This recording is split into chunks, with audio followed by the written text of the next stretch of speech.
hopefully a partnership to continue for the future. Today's squad, as well as tomorrow for the brackets, will be live on Inside Bowling Channel on YouTube. So let your friends know, family know at home. Our views have been great this weekend. Standings are live on tournamentbowl.com. And so will the brackets be for this squad if you are interested. I'm going to have you skip a pair today. We want to get everybody on the live stream. So you're going to, if you're bowling on 7 and 8, you're going to bowl on 11 and 12 for game number 2. And so on. And then when you get down to 23 and 4, you will come back to 9 and 10. One lane courtesy.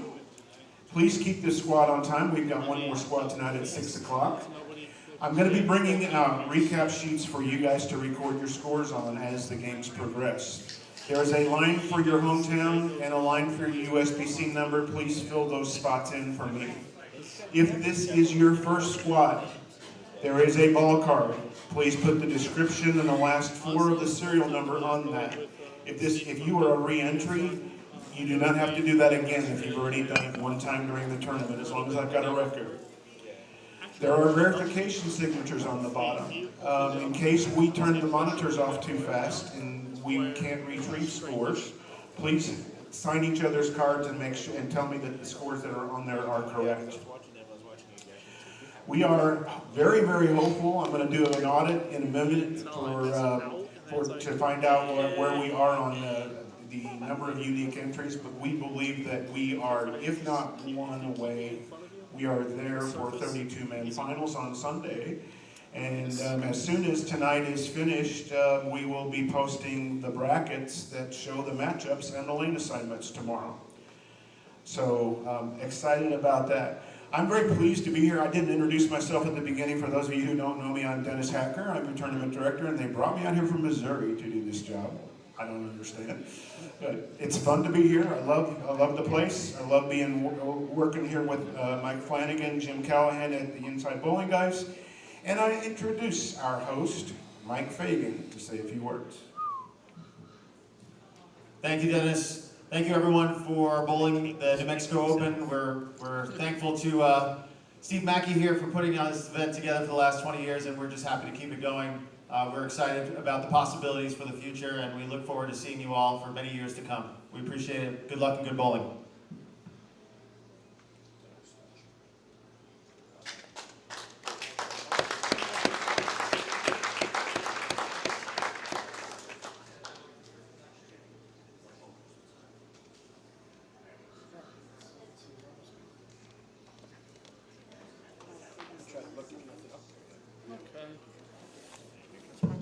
All right, bowlers, report to your lanes.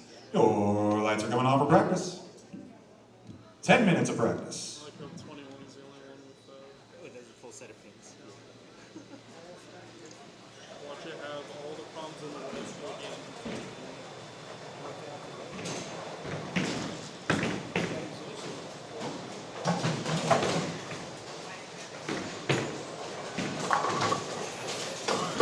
See if 360 grip was enough.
Don't forget, boys, you have till the end of practice to sign up for brackets. Brackets are available till the end of practice.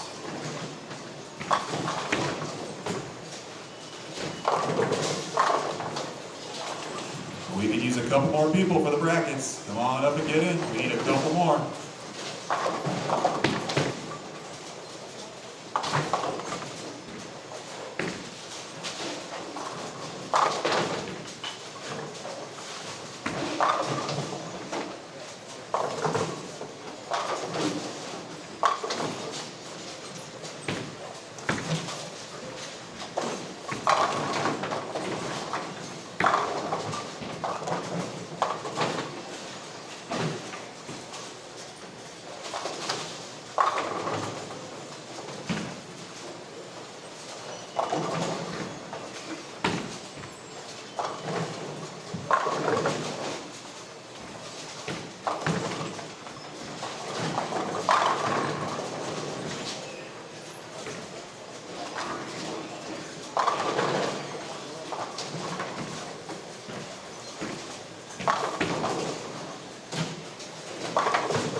Okay, boys, it's time to hold up on your practice. Please hold up on your practice.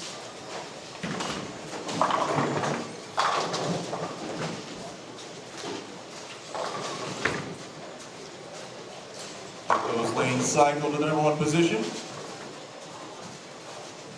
It is last call for brackets. Last call. Come on up to the blue table.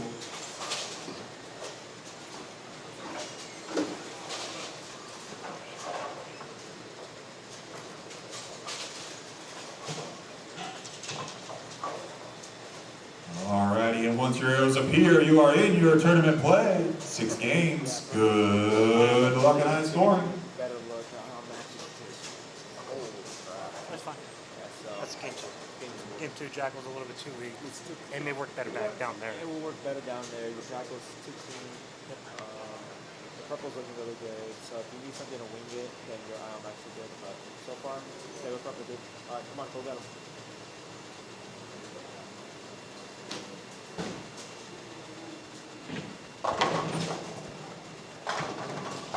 And as we turn our graphic from practice over to game 1 of 6, we'd like to welcome you into the 2025 New Mexico Open right here in Albuquerque, New Mexico, Rio Rancho to be exact, here at Tenpins More Bowling Center, the 21st edition of the New Mexico Open presented by Brunswick. Folks, if you're looking for some new stuff for the league season, or maybe you're getting into bowling, or maybe you're a competitive bowler and you're looking for upgrading your equipment, check out our friends over at BrunswickBowling.com. They are our title sponsor, and we cannot thank them enough for their support of this year's event. Also want to thank our other sponsors, Shamrock Foods, Jani King, Western Bowling Proprietors Insurance. Shout out to Brian Wallachek, USBC Hall of Famer.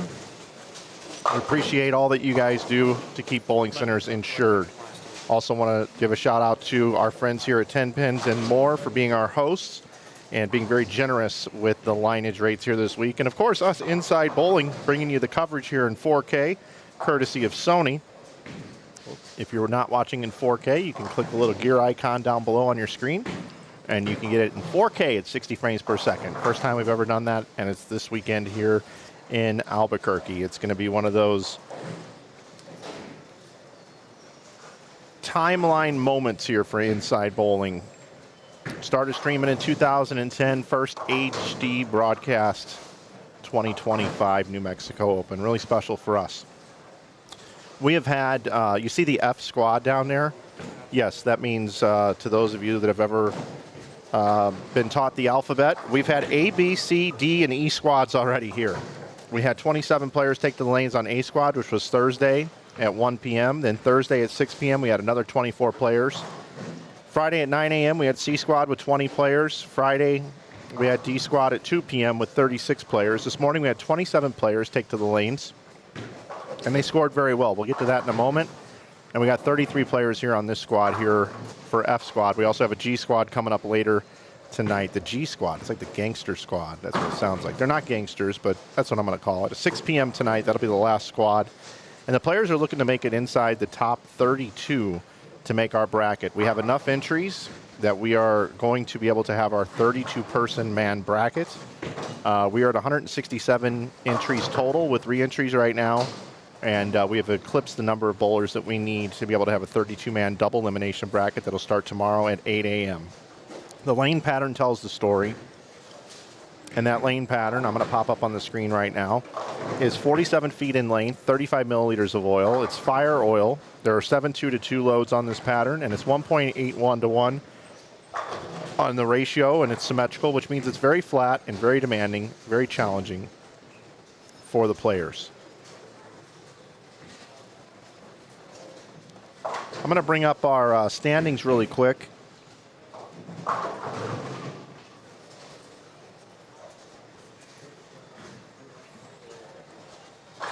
There they are. Get those up on the screen for you. Our current tournament leader is Noah Gallegos at plus 169, followed by Jacob Gill at plus 140, Steve Klimpkin at plus 139, Gabe Alvarez at plus 104. But the number I'm most interested in is what is 32nd right now. And when we go down and we look, 32nd position right now is a tie at -9. And with 2 squads to go, we believe that cut number is going to move up a little bit, probably into the high teens or maybe even into the 20s, but we will know a lot more after we see the players compete here on this pattern here today. I'm going to remove that off the screen now, and I also want to let you know that all the standings are available on a link that I will be pinning to the chat here in just a moment. And I think that's it for our open. Now I'm going to bring in my broadcast partner. Very knowledgeable. He's been with us the entire week here, Jim Callahan. Jimmy, it's great to have you here, buddy. You too, bud. Absolutely. Thanks for having me. So we get started here. We got some good players in front of us. Oh, Frankie with an early messenger for the double. Got a little grin at him. He got the over-the-top messenger. That was a really good one. Can we look at that one again? Yeah. Right there on 18. Watch Frankie's messenger there. It was very nice. Early replay.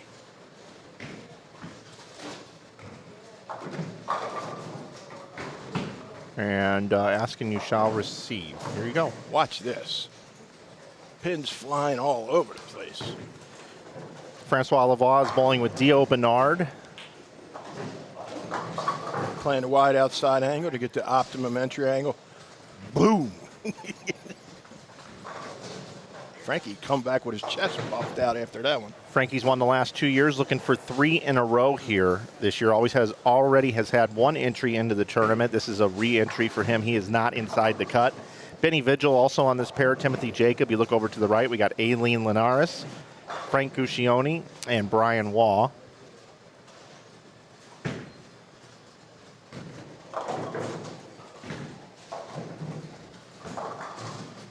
And I think I'm missing a player here. Which pair, bud? Right there on the right. See 3 players in our system: Brian Waugh, Eileen Linares, and Frank Guccione. And not sure who else is on that pair. Edward Thomas. It looked like an Edward that's just getting ready. Yep, Edward Thomas also on that pair. They'll have that updated here in a moment for us on the back end. Yep, Edward Thomas. Bottom right of your screen on lanes 21 and 22. Got Andrew Hughes, David Burnett. 23 and 24, we got Nathan Sabatos Trujillo. We got Alan Barmack, Brandon Knapp, and Ray Johnston. We only have 2 guys on 21 and 2? No, we have 4, or 3 it looks like. Scott LeBeau also on that pair. And they are bowling with a vacant up there. So that's what we have there. So those are our 7 players on the bottom right, 8 players on the main screen right now. We are using all the way down to lanes 7 and 8. Other players on the squad, and they'll be skipping a pair this round. So everybody will come through the live stream. They'll be skipping 1 pair. D-Ron Booker, Jasmine Northrop, Kevin Jones, Kyle Duster, Nico Baccaccini, Baccaccini, yep. Brian Hare, Kevin Knapp, Carson Opella, Hector Pena. We've got Zachary Harvey, Zach Wilkins, Rick Bernard, Juan Garza, Patrick Roper, Justin Donnell, Eric Jones again, Eddie Joe Torres, Dio Bernard, Francois, and that's the rest of the group we have here. So that's who we have on the squad for everybody. If you want to interact with us throughout today's broadcast, you can in our chat room. You have to be subscribed to do so. It's free to subscribe. We're on our way to 100,000 subscribers. Looks like right now we start this round with 99,297 subscribers. We were just 703 away from our magic number, and I might literally cry when that happens. It's been a long way working towards that. I am now going to pin that link for you at the top of the chat room, everybody. You know what's For interesting results. here, Mike? Sarah's name's not on here, and I know she's bowling the squad. Yeah, they had a lot of entries come in, so I would imagine that we are. She's on one of those squads down, or on one of those pairs down there that probably, according to our list, that has 3. Oh, okay. That will be upgraded. Yep, now she's on 13. Just updated. I'll refresh. Yep, there we go.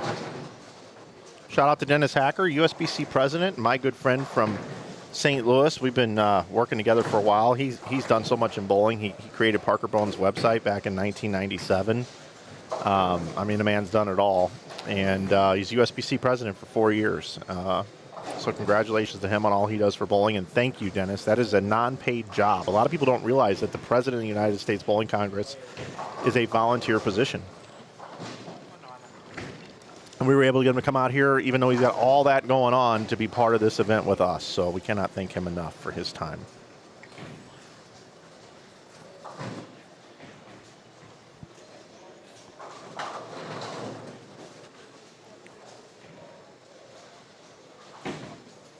Ray Johnston.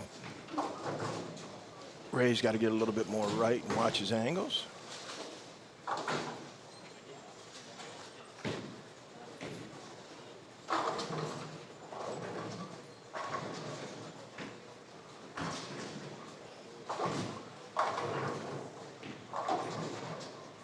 Brian Wall with the front 4 on that pair, or Wah. Frank Uccione, PBA 50 player on the right lane, up now on lane 20. Remember, keep an eye down in your corner there. You get the other 4 lanes. That's 21 through 24, so you get a chance to take a look at those. Just a quick reminder, too, don't forget that Inside Bowling is running a special on T-shirts through Wednesday, $19.95, and you can use the code right on the screen, YouTube, to go online, get any apparel, anything you need, 15% off, and that's good forever. So if you're needing a tee for the beginning of league season or a team shirts, go on there and see what you can find.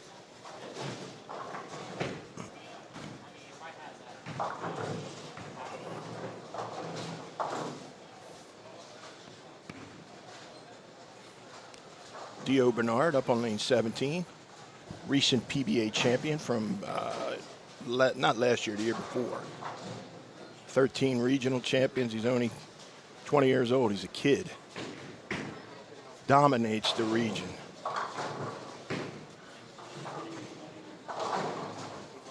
Father Rick also bowling the squad, a very established player for a long time. He's from Vegas originally. I'm not sure where they're living now. I think Dallas area.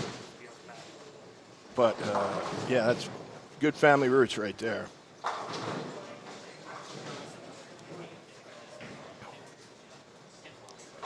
See if Dio can cover up the spare.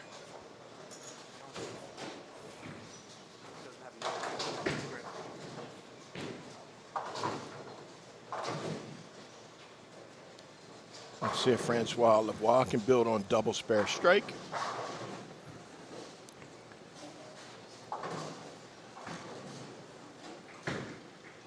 Eileen Linares just threw a nice spare on 19. Got some new faces in here. I like it. Still have the established players that are coming to town now trying to make the cut.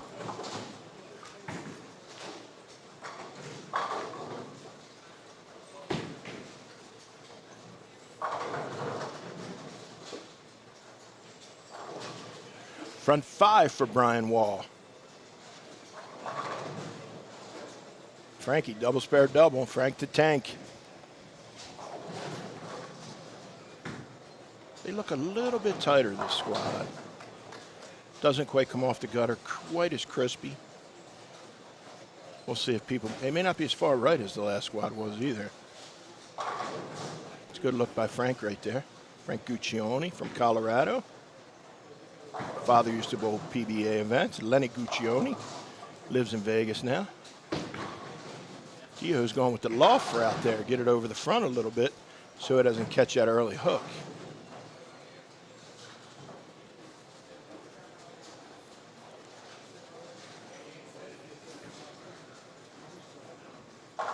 Eileen Linares tripping a 4. That's a good example there. We use 17 about how the lane pattern plays. You have to keep it in front of you. You got to get your ball started in the front so it'll shape towards the pocket. If you get to the 9 2-2s down lane and you get it going right, it's not going to hook. You're going to see a lot of 1-2-4s. You're going to see a lot of 1-2-4-10s. You're going to see super washouts. You really have to get your ball started towards the pocket in the first, 18, 19 feet. So it gets going towards the pocket, and then you have the opportunity to get a strike. Then it's just whether we'll go through the pins. You'll see some flat 10s. Frankie is right on top of it. Made an adjustment on that Ion Max this morning, had to put a little surface on it. His ball wouldn't hook yesterday.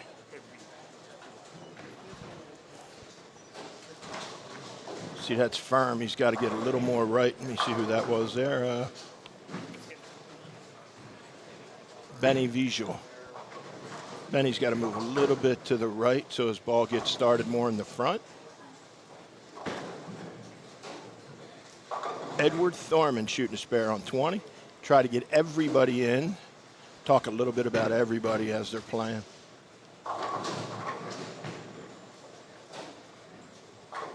Nice spare. Good solid game. Good arm swing. Keeps it in front of him.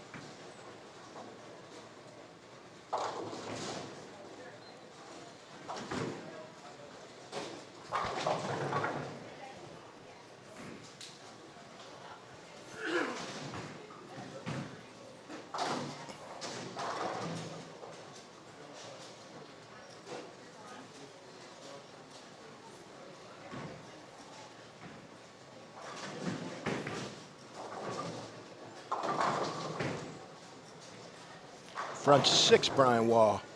Off to a great start. How are you?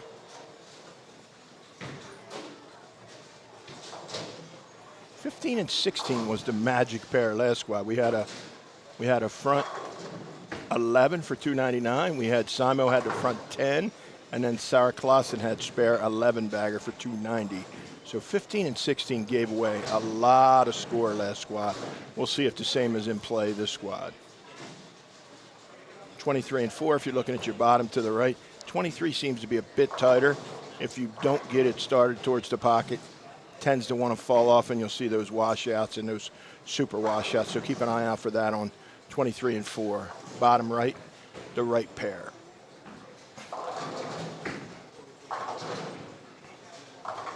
Benny's got to get his feet more right. Slow it down. Eileen Linares with a nice trip 4 last frame.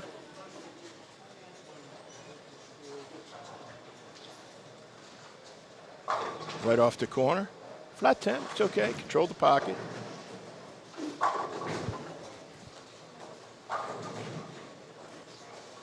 Dio with a double.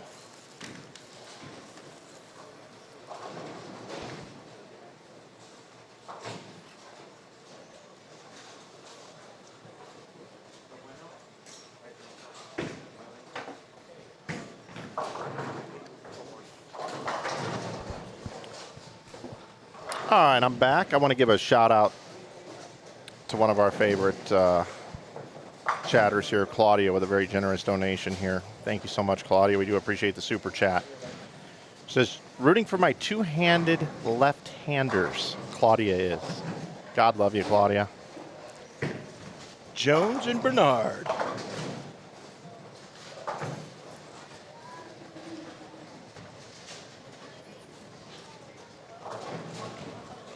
We have a front 6 right in front of us, right now on the right lane, on lane 20. Brian Waugh. Front 7, 10 back. Hey, Dale in the chat, how many entries did they have last year? Unique entries?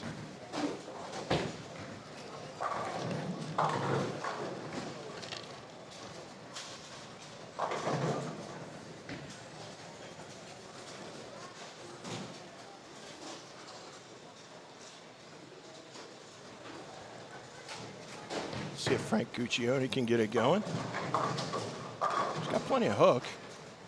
Now he's just got to get his hand doing the right thing. Remember, you have to get your hand going forward so it reads the front and makes your ball not go offline like Frank's ball did.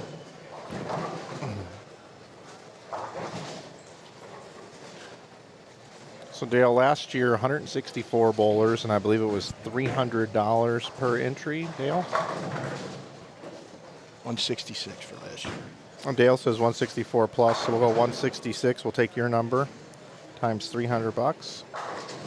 49,800.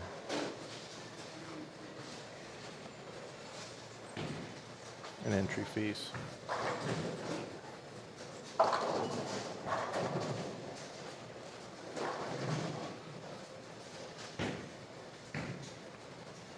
Much better by Tim. Good shot, Tim Jacob.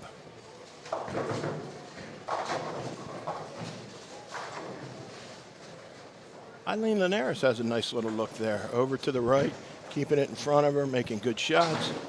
Dio with a spare, pacing 195. Frankie pacing 279 right now. Not pacing, that's max. We're at 167 entries this year with re-entries, not unique bowlers, with one squad to go. We're anticipating we're going to get about 200 entries total. And obviously there's different pay rates on that.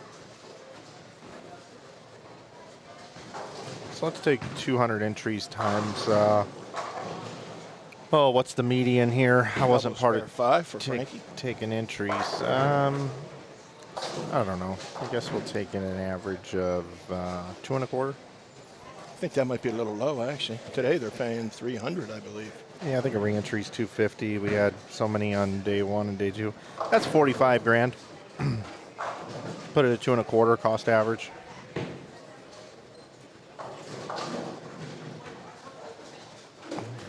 Let's see if Benny can get it where he can start to hit the pocket here, grab a double. When you lose your promoter and you have a new owner that takes over towards the end of the fall league season with a lot of things to do, I think coming in at $45,000 in entry fees up against a $49,008 with 20 years of history, I think I would give. I think I would say for a transitional year, it's a very minimal transitional year.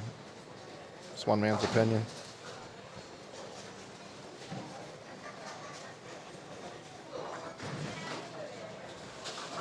Here you go, Benny. A little fast. Frankie didn't have a good practice, but boy, has he put it together in this game. You're right. He's got double spare 5-bagger right to the right of him. That's why he's so good. Front 7. But that's usually the way it works. When you don't strike in practice, usually all of a sudden you start striking. When you strike a lot, usually you shoot 182.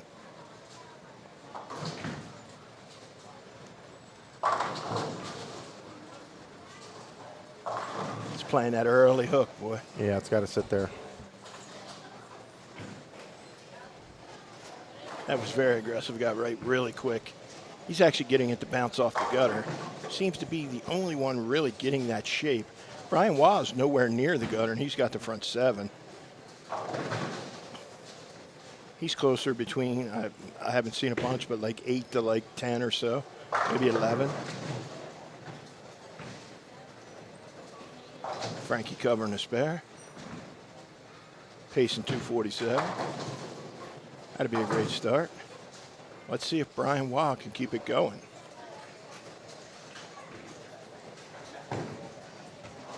Got a hook. Ooh, 10 back, Brian Waugh. I don't think he liked that one. Liked it enough to have an 8-bagger, though.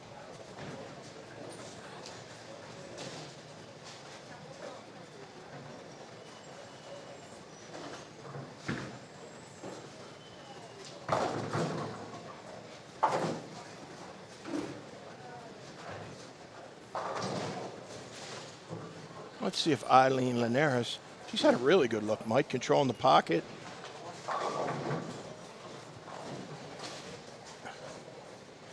Brooklyn. Oh, caught a break. Just turned that one into a double for Eileen over there on the other lane. Dio playing is standing about as far left as he possibly can. He's trying to get his ball to see that early friction before those 2-2s down lane. You get your ball going the wrong way across those 2-2s, it doesn't hook at all. Dio's really left trying to get it to get started.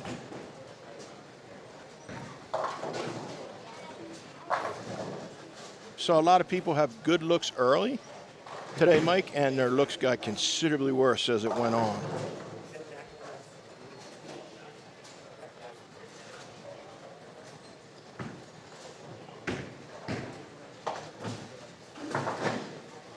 Good spare by Dio. He's going to be in the 190s.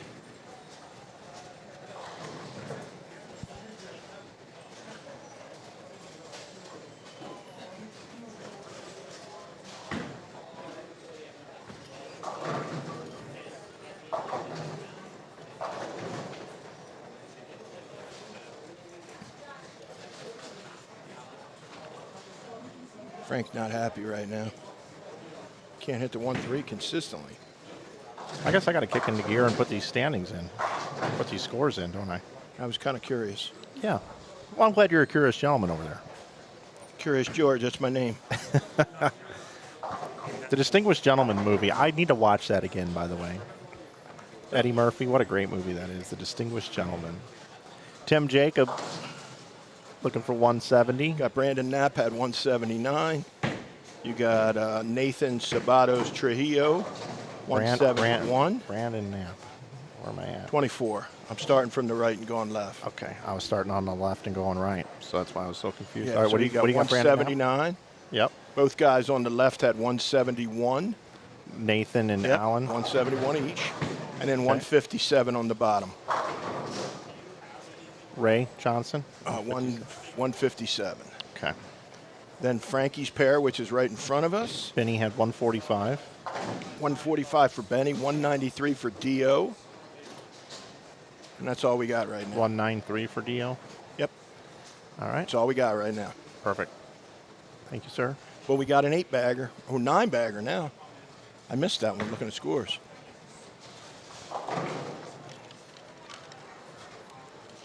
Two squads in a row, we've had a front 9 for the first game. Lanes are definitely higher scoring through 3 games than in years past here. They slow down, though. There's no question. Scores are higher. Get that oil pushed down the lane with the urethane balls that, you know, a lot of people are using to the right. They get a little tighter in the mid lane. If you get your angles off a little bit, it won't hook. They definitely get tighter down lane. One of the top 3 bowlers in the world his last 3 games today, 167, 183, 140. They're far from being walled. That's 490 if you can't add. No, he did bowl 790. 7. The first 3.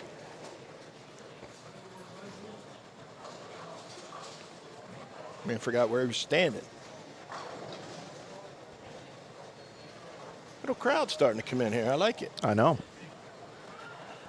Got a crowd in the chat, too. Got a crowd online watching.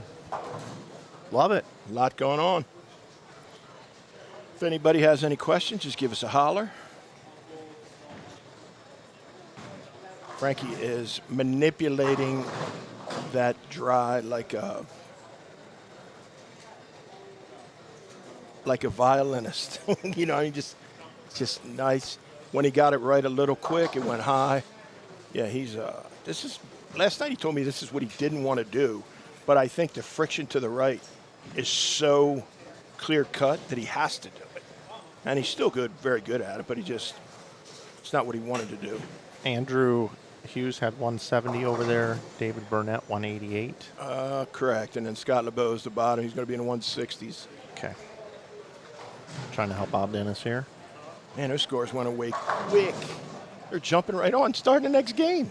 Sure are. Rick Bernard, he's ready to go. Yeah. Frankie doesn't have his ball off. He ain't even got his ball off the rack. He's showing it. Brian Waugh. Front 9.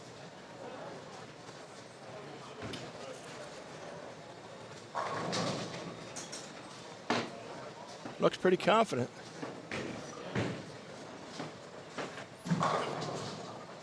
Oh! Knocked the 10 out late. Front 10. How about that? Slapped the 10 for the front 10. Let's pat it again. Got a little farther right than he wanted to. He wasn't sure it was going to hook. Flat 10. Nail it. Hit it. There you go. That would be no. Man, they're speed bowling on the left. LeBeau had 164. Yeah, yes. Right in front of us. They are speed bowling.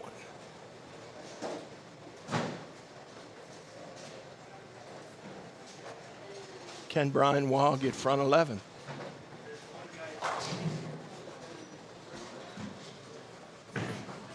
Oh, got that one way right. Got to hook a ton. Oh. Great run. Going to be in the 280s. Possible 285. We got Sarah Clausen coming in now as well. Along with Dio Bernard's father, Rick. Edward had 166 above him, right? Yes, 166. Aileen had 183. Yep. Solid 183, too. So that's 3. What's he got? 183 or 283. 283. 283 for Brian Waugh. Nice start. So we got this pair. You got these ones. Yep, I got everybody. We're good? Okay. This will be the last one. Let's see if it can be 156. Game number 2 underway on the left side of your screen. They are skipping a pair this particular round. 155. All right. Our pairs are done. Speed bowling they are. I'm probably going to have to go get the rest of the scores in game 1 as well. Whatever you need to do, buddy. No big deal. Whatever you need to do.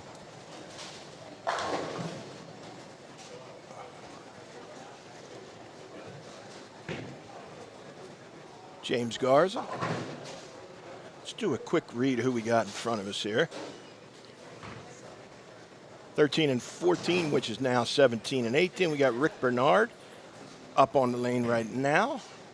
Great senior player. Almost up back-to-back 710s. Sarah Clausen, bowling second. Lane 18, you have Juan Garza and Patrick Roper. To the right of that, we have Justin O'Donnell, Eric Jones, Eddie Joe Torres, and Alex DeVargas. That's who we have right in front of us.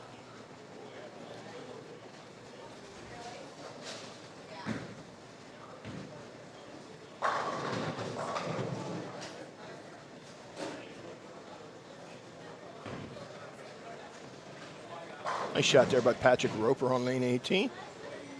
They're in the third frame already.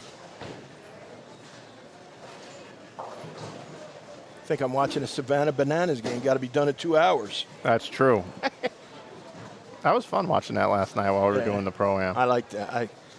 I like to say, baseball can be boring. They make it being not boring, and I love baseball. Things they can do. I think you had it's a Broadway show with athleticism. Is that what you said? That's what I said, yeah.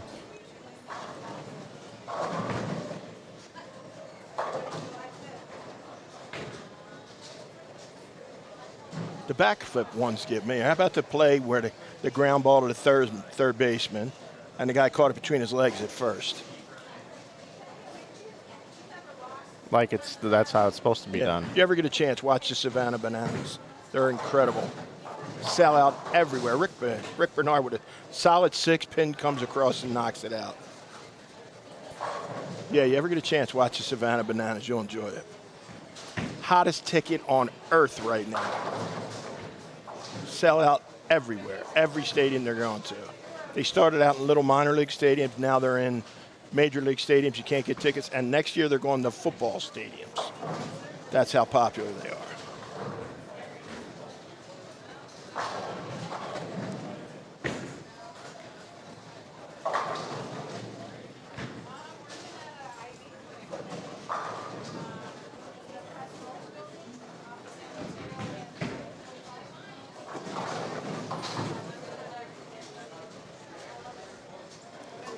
Sarah Clausen, Team Canada member.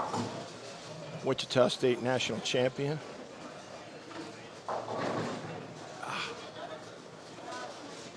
Close.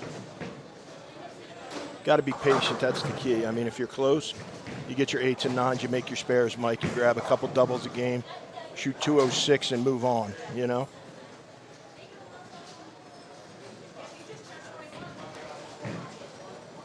We should have some scores for game 1 here for you shortly. I think I got to go get them. Almost positive I got to go get them. No biggie if you don't. I'll be right here. You know where I'll be, my man. Got a little drama going on right now, too. Sorry about that. Why are you laughing? So I ordered this Amazon Blackmagic device so that we could have a booth cam. Yeah. And one other camera just to have, Yeah. right? Just in case I needed it. And it was delivered here, and there's nothing in the package. It's empty. It's empty. Yeah. That's not so good. So I'm over here right now going through my emails and looking at the Amazon package delivery, and there's no way I can get another one here by tomorrow. Yeah. You want Mike to sit down for a second or two right behind me? No, we're good. Said he don't need you. Oh, Mike. Yeah, no, he can. No, sorry, I thought you meant I didn't know. Like you wanted me to get out of here. I said you want Mike to sit down. Now where are? Nice work. Flanagan said. I've got the photo. I'm about to send it to you. That's what I was just looking up.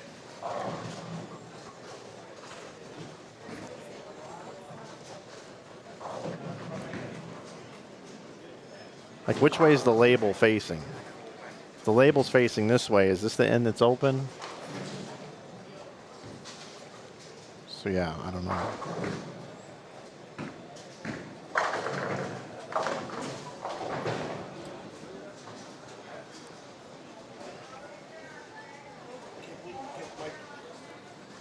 Can't believe you kicked Mike to the curb. I'm thinking about going and getting scores, getting Mike this photo, and going through my emails real quick. So I was barely comprehending to what you were saying. I didn't know Mike was right here. I was doing quite a few things here real quick. Sorry, buddy. That's why I was like. I was like, wow. He said he don't need him. No, I thought what you meant was, hey, you seem busy. You're going to investigate this thing. Do you want me to get Mike Fagan to come over here and sit in your chair? I thought that's what you. I thought No, that. you're standing right behind me. Yeah, I don't have eyes in the back of my head, so I couldn't see it. Obviously, you came over to get Information regarding our CSI investigation.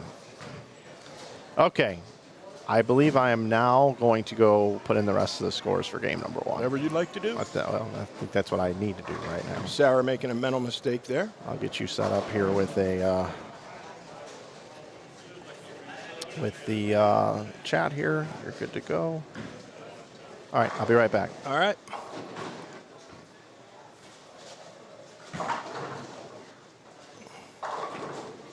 One of the best young left-handers in the country right there, Eric Jones, 9 regional titles at the age of 20. Very, very, very good player. Him and Dio are probably the number 1 and number 2 top young left-handers in the whole country. They have 22 regional titles between them, and neither one of them's over 21.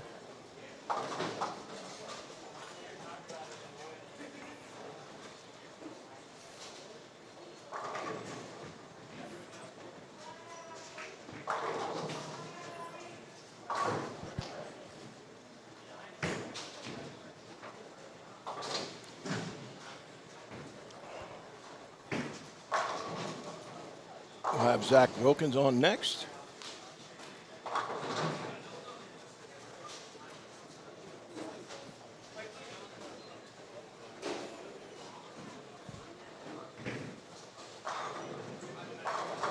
Sarah's not committing to what she needs to be doing.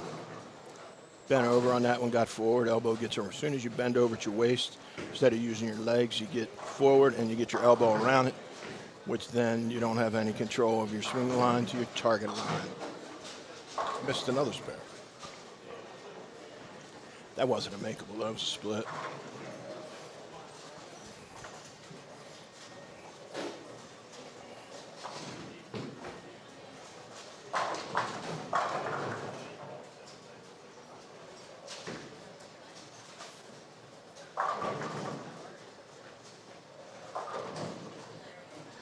Take a peek over here at Dio and Frankie. We'll go back to the other one in a moment. Dio with an early opening. It's the other young gentleman I was talking about, Eric Jones and Dio Bernard. Dio won a PBA title, not this past year, but the year before. 13 regional titles at 20 years old, or he might be 21 now.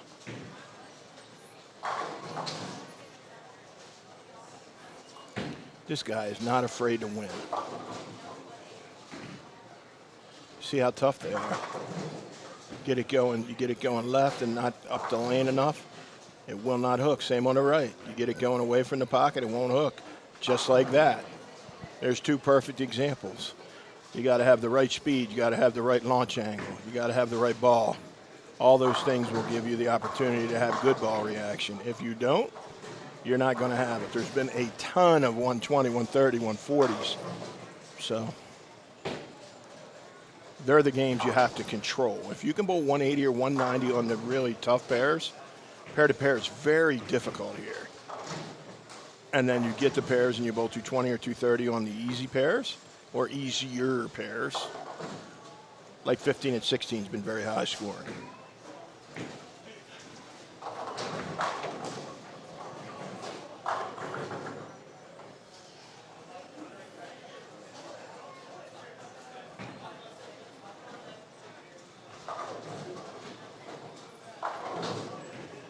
Solid shot by Eileen. Just that's how tight they are down lane. Ball won't drive through. The entry angle's not near steep enough to, you know, usually the 5 goes right into the 7, but it deflected that time. Frankie is playing right up the edge. Flat 10.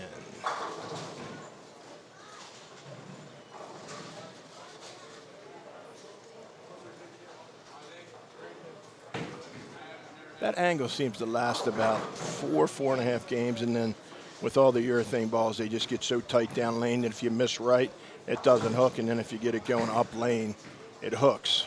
So, very, very tough. That's why some guys started out very strongly and then very slow finish. Brian Wallace started with a triple again. Triple and left the 10 pin. Remember, 23 is a bit tighter. If you get it to the right, it's not going to hook at all.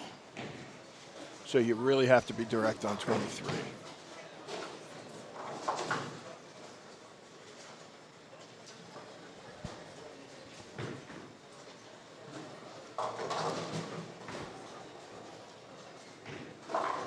Frank got it started early enough that time. Really good angle. That's what it's all about. Your launch angle off your hand towards your target. It has to be direct, and the ball's got to be reading the front part of the lane. If you get your hand around it, it's just going to skate through the front and not pick up. People that have bowled good either use urethane balls or they're very good at keeping their hand up the back, and their speed has been on the slower side. Let's see what Dio can do here. Coming off 2 opens.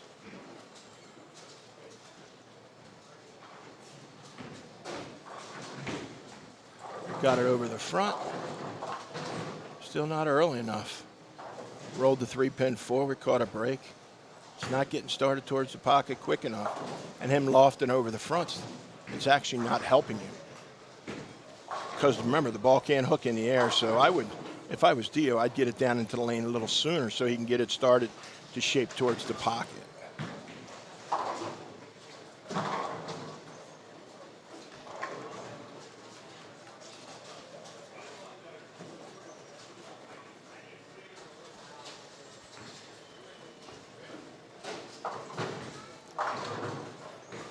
Brian Wall with triple spare. No 9. No 9. He got it.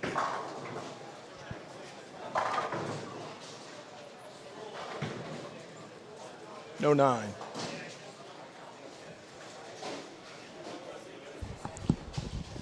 Frankie, you had no 9 foot. Oh, you just reset, you take your frame over. You do it again.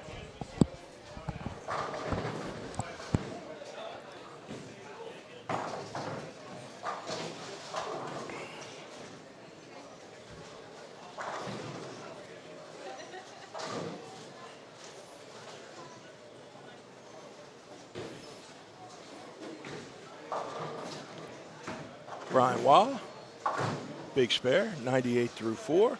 Let's see if Frank Guccione can get a 5-bagger right in front of us.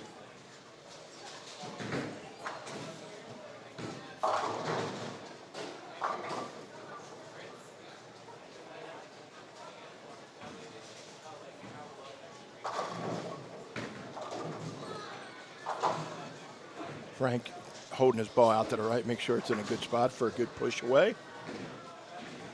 Got it into the swing, straight as an arrow. Man, he got a little quick. It's crazy how just even a quarter-mile-an-hour difference will make a load of difference.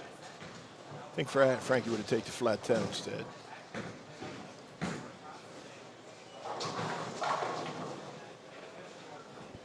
Let's switch back over and take a look at the other pair.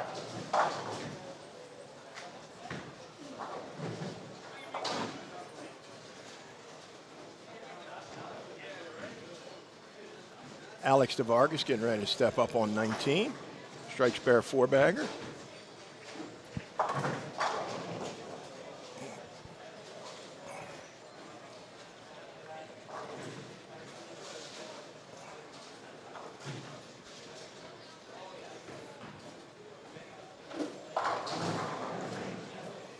See what Alex has here. Two-handed player, playing right around 5, 6, 7. Never got there. Elbow outside, can't ever hook.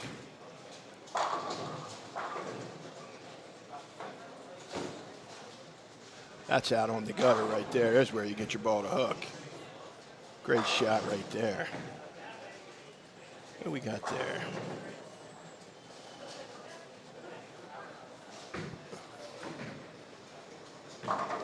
Eddie Joe Torres right there, out near the gutter.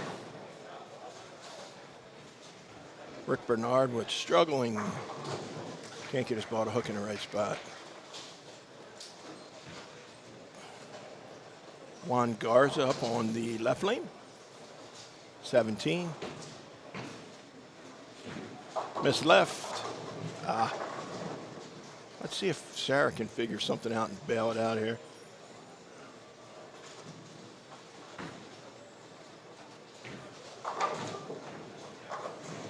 That looked okay. Slap that 10 out of there.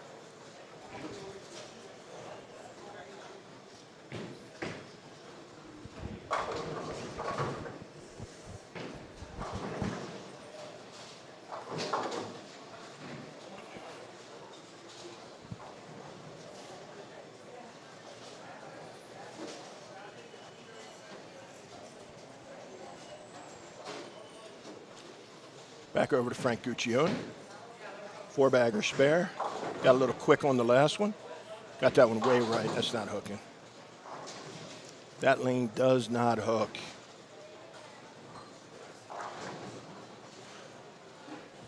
Just shows how you can have a 4-bagger. You can be lined up, and then you just have a little bit of variance, and your ball doesn't hook an inch.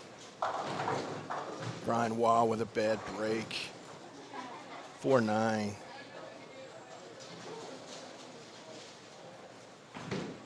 Tim Jacob, hard and straight. Open frame. See if Frank can make this spare. Hard and straight. Ugh. Tell you what, 6s and 7s are tough to make. That's why you got to get to, you're trying to get 9 every frame. Doesn't matter if you flat 10 4 times. If you double, 3 times, you're going to have an opportunity to bowl 2-0 or 2-team. Let's see what Dio is doing here. Grabbed a double. Looked like he got it down a little bit sooner than he did before, just so it'll catch a little bit of the friction. He was catching a little bit too much of the 7-2-2s down lane for the speed bump. Yeah, he got it down earlier. Picked up, tripped to 6 forward, triple. Definitely didn't need to be launching it that much.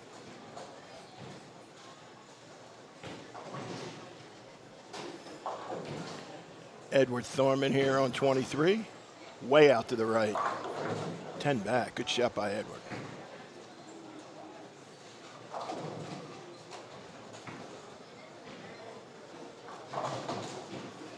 Good spare by Benny. Let's see if Frankie can get back on the train here. He's only got 1 strike in 5 frames.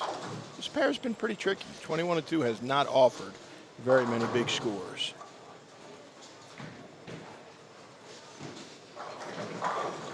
Can't throw it any better than that. He throws them like that, he'll strike every frame. Great shot by Frankie. Brian Waugh. Solid as a rock right there. Let's go back over and check that other pair out.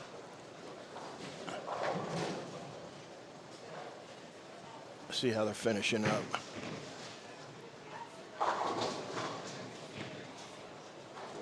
Rick Bernard up on the left lane can strike out for 178. Juan Garza on the upper right can bowl 2-0. Patrick Roper can have 210, and Sarah Kloss can have 181. Alex DeVargas on 6. Oh, way left. Cut that one off. Lost a lot of pins on count on that one.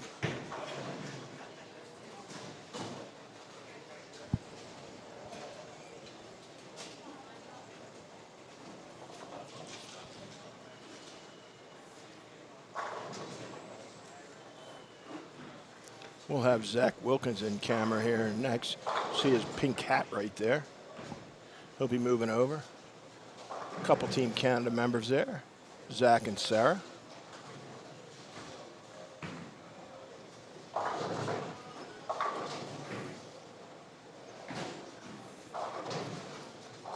Rick's going to be in the 150s if he makes the spare.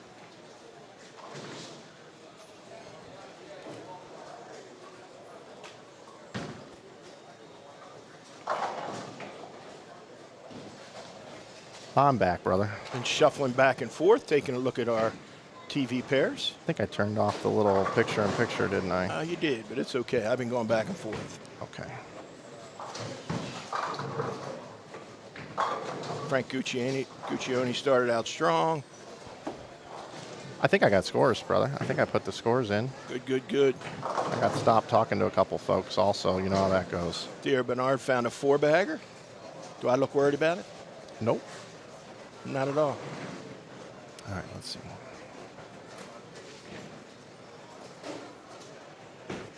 Frankie is peeling the edge.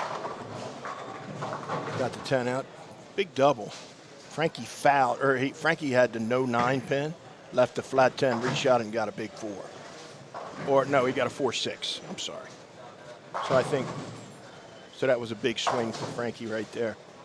All right, I'm running a little behind, but look, I got the scores here. Up right here after the first game, we saw Brian Waugh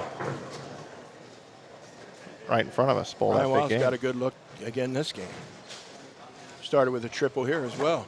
283. We had 245 for Francois. Sarah Clausen had 234. Kyle Duster 223. Hector Pena had 220. Eddie Joe Torres had 203. Those are your plus bowlers. We had 6 plus on this squad. Definitely lower than the past squads. We actually have 34 on this squad. So we're at 168 entries. Then some of the higher profile guys. Zach Wilkins had 196. Dio Bernard had 193. Eric Jones 173. Rick Bernard had 184. So they definitely, it hasn't given very much away here at the beginning. Again, somebody's always going to bowl well. So I think Dio has done a really good job this. He was lofting it a lot early this game, Mike, and his ball wouldn't pick up at all. He was getting it really close to the 2-2s.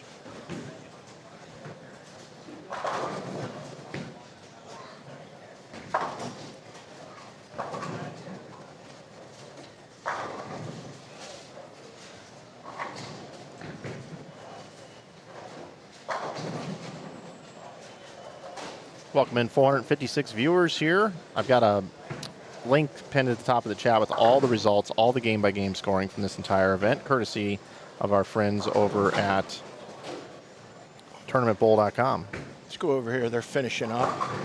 Then we can get those scores, and then we'll come back over here and finish. What do you think? Yep, and to take the scores down, I've got it on this one right here. We just click through a layer, and boom. All right, let's get rid of that. We got some finishing there. That's Bernard had 158. Sarah had 170. Catch your cue here in just a second. All right, buddy, no worries. I feel like it's a little bit like the no tap last night right now. I don't particularly care for your attitude. I'm just saying, trying to be helpful here, and you're dragging me down here. Can't make you happy. You yell at me when I don't give it to you. When I give it to you, you yell at me. Come on, man. All right, I'm almost ready for it. Are you ready yet? I don't know. All right, what do you got? Sarah Clausen bowled what? Rick Bernard had 158. Man, that's surprising. Sarah Clausen 170. Juan Garza 213. Patrick Roper 188. On the pair next to it, Justin O'Donnell's on top. He had 174.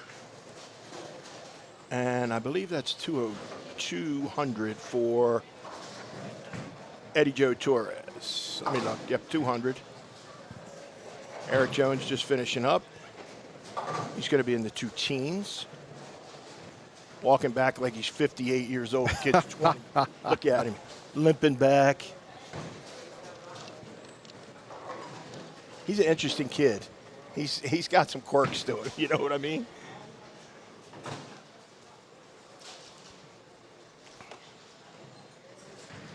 Alex DeVargas started the game out super strong.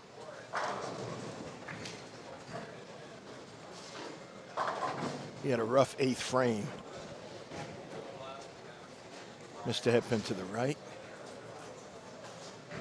Eric Jones, 218. EJ 218.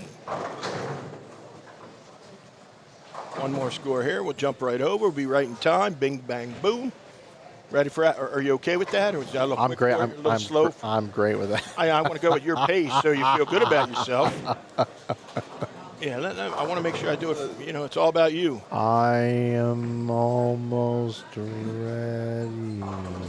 He had 64 to 9. Oh, man. 182. Man, that was a good game going, too. Yeah. 182 isn't terrible, but... Nope.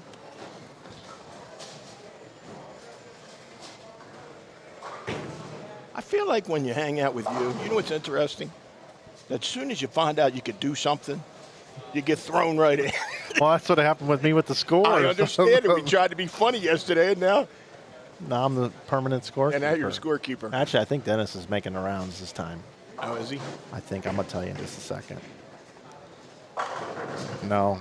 Oh, yeah, he's putting in scores. Or no, he's not. It's me. Oh, look at a pretty dog over by the counter. Oh, yeah. We got a Labrador over there? Could be a golden retriever. Very vigilant, like sitting right at the counter, not bothering nobody.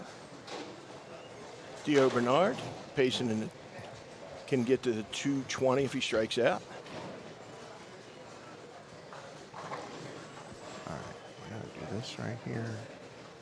Edward Thorman is playing the lanes really good, really well.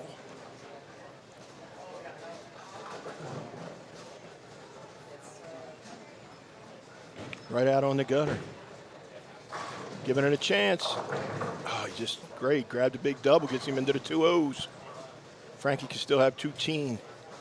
These are the championship frames. Need him to make a good shot here. This is when he is at his best. Shaker for Frankie. Frank the Tank.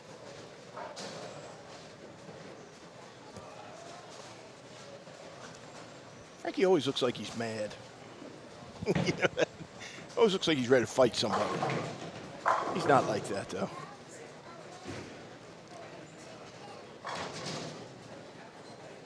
Hello to Caden Duke watching today.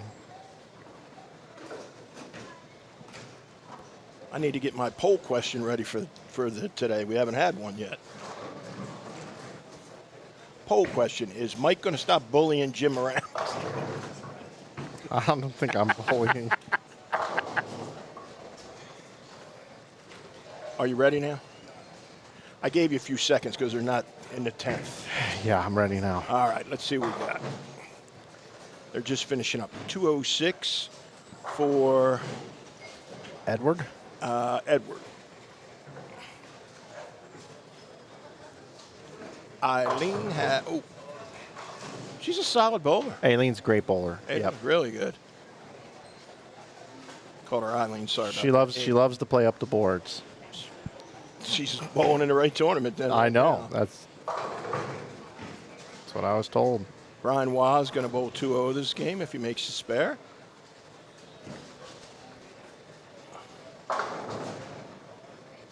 Benny's going to be in the 160s. Look at Dio. He's definitely getting it around down sooner on the lane instead of lofting it so much so his ball gets started towards the pocket. Like we've been talking about, I need to get a tape recording because I've said it so much. Whew, big messenger.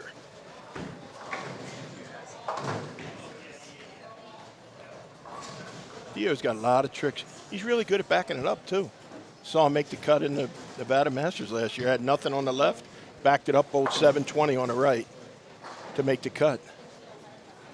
Aileen have 200? She had 200. Yep. 164 for Benny? Benny.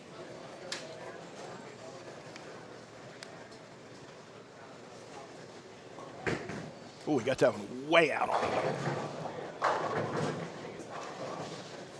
Can't never tell if Dio's bowling 103 or 280, 210, or 220 if he strikes. Can't ever tell with that boy. If you're just tuning in, today's broadcast is brought to you in 4K via the gear icon. You can click on that. And you can watch in 4K today thanks to our friends at Sony. Brian Wah, 201. 2 games in a row over 200. Yeah, very nice.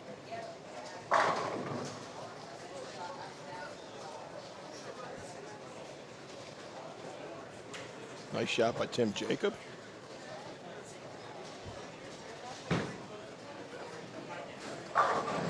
Dio 220. Nice Great finish. out there. Really good out. After a couple of opens, his dad came over. They chatted for a second. He went 5-bagger spare triple, so 8 out of the last 9 to shoot 220. That's huge in this kind of format. He made one of the 180 games into a 220. That should be a huge advantage for him.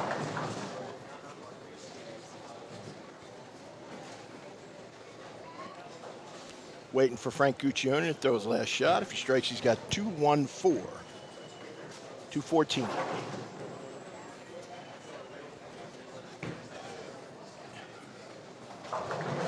Frankie got that one a little left off his hand. He got around it. It wasn't one of his better efforts. Got to clean that up. Guccione. For 214. 1 open. Yeah, he started with a 4-bagger. Then he started throwing it hard. That was a really good one. 214 for Frank. Looks like we got an underlane ball return over there, too. Yep, on 17 and 18. That'll slow down Rick Bernard and Sarah and them.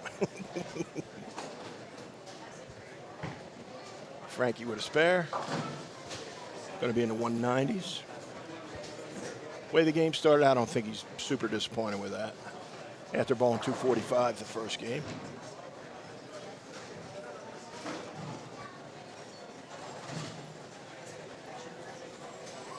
We're going to be joined by Steve Mackey during the next game. He's going to sit down and share some knowledge with us about local bowling and history of this tournament. He ran the tournament for 20 years. Owned the center since I think it was 99, he told me. New ownership with Mike Fagan taking it over. Can I eat my lunch? So we'll sit here. Oh, you can sit right down there. You're good.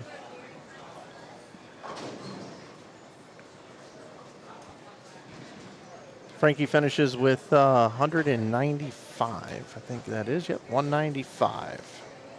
Just like that, we get done with our first 2 games. Don't forget, everybody, we've got a G Squad coming up tonight. G Squad tonight. And we'll take a peek in over here on our underlane ball return issue here. Seen it from time to time. It's going to have a little delay in the action here. I believe as a team here, I think most people are going to potentially just wait before they continue on with the bowling. It's a great opportunity to take a moment to let you know about tomorrow's format. I'll bring this up on the screen right now. We've got A squad in the books, B squad in the books, C squad in the books, D squad in the books, E squad in the books, F squad going on right now. Coming back tonight at 6 o'clock with G squad. Tomorrow morning at 8 a.m. we'll have our elimination bracket. Double elimination, 32 players. We've had a great turnout here this year and a transitional year for this event. And then we'll have our championship final will start around 3 o'clock. Will be a separate stream for that one. Can Francois Lavoie win 3 in a row? That's the question. That's why he's on the thumbnail. That's why he's our poster boy here this week. We're going to go ahead and bounce out of here because these guys are going to start bowling down here on lanes 21 through 24. You've got Eric Jones.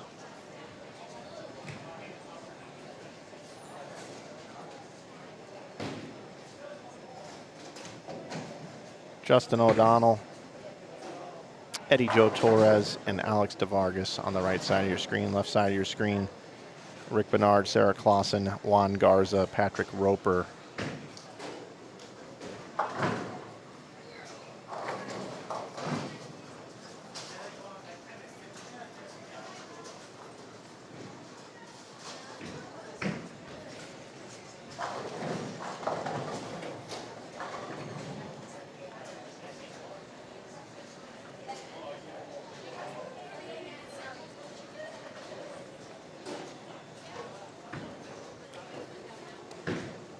Just a reminder,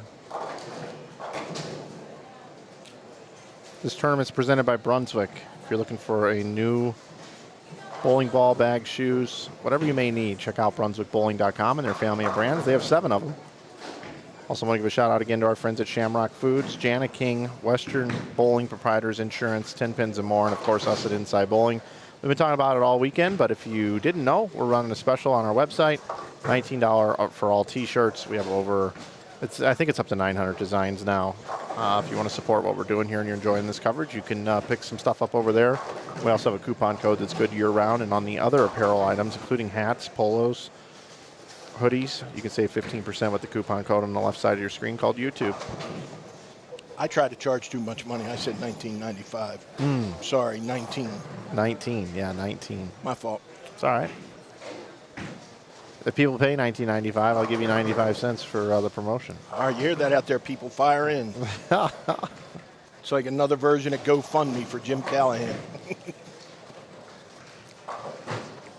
I'm going to invert the stream because how about getting this Sunder Lane thing taken care of here? They're already off to the races. Should make them wait, actually. Everybody should wait. Then you're not going to get out of rhythm and then... No, that's the Sunder Lane pair. They're bowling. Oh, okay, good. Oh, I'm sorry. 17 and 18.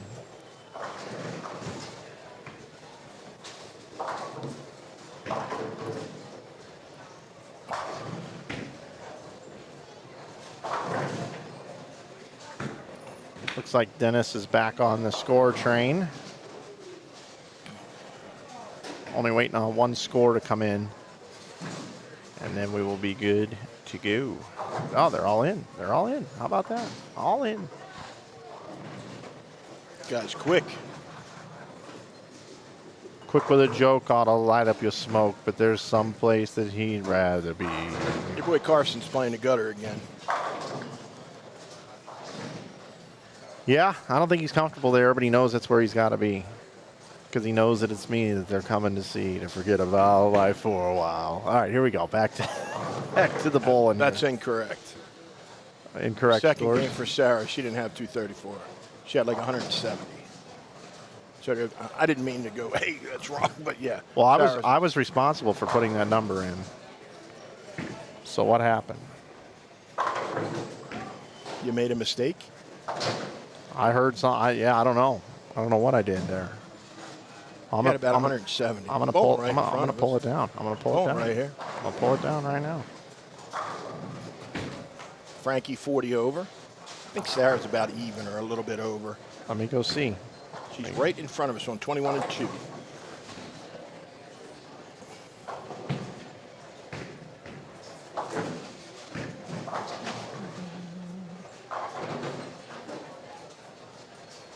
Got a little score situation. She's getting ready to run away. Grab her.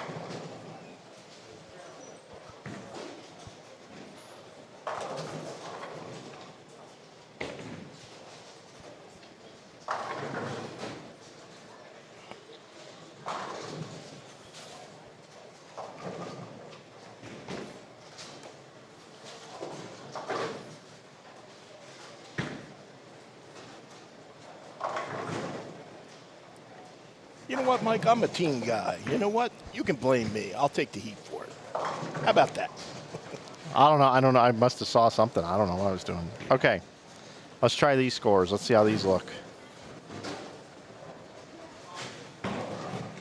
Or her score got duplicated some way somehow. Brian Waugh, 283 and 201, puts him at plus 84. Got Frankie at plus 40. Hector Pena at plus 36, along with Kyle Duster. Dio Bernard is at plus 13. Zach Wilkins at plus 8. Sarah Clausen is now plus 4. Eddie Joe Torres plus 3. Followed by Eric Jones at minus 9. Kevin Jones at minus 10. Those are your top 10 currently. And you can check on all this at the top of your chat room there. You can click on the results page. There's a bit.ly link there for you, and you can check it out.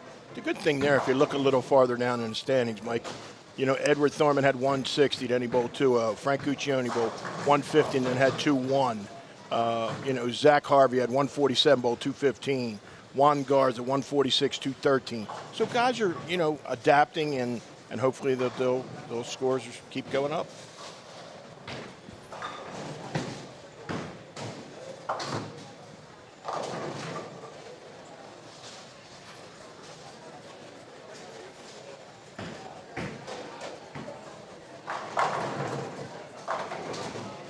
Slashing 5 into the 7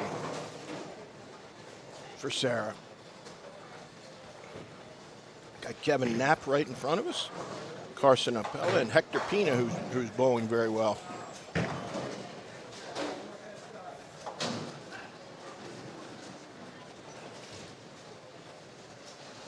Brian Hare up on 17.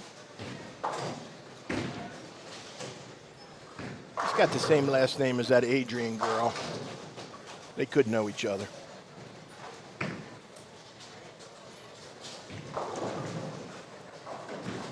Uh-oh, Carson made the move into the track. Almost strikes. Yep, let's take a first look at Zach Wilkins here on 20. He told me he's playing the first 10 feet, and it's been a long time since he's played the first 10 feet of the lane. Those ball didn't see the front 10 that time. You know, the first 10 feet flew right through it. That's what we talked about the whole week. I mean, I said 10 to 20 feet, you have to get your ball started.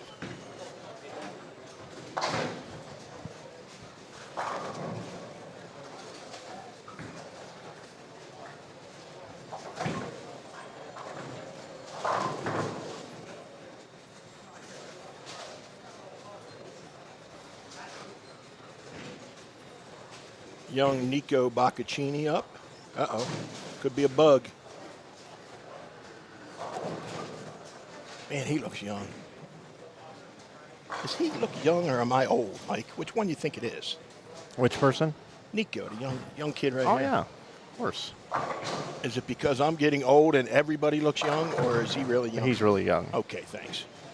You always make me feel good about myself, Mike. I appreciate you. No problem. Thanks, buddy. You're always making me feel good. Those are nice. Peeling it off the gutter. 10 back for my man Nico. Good ball speed for this. He even looked a little surprised.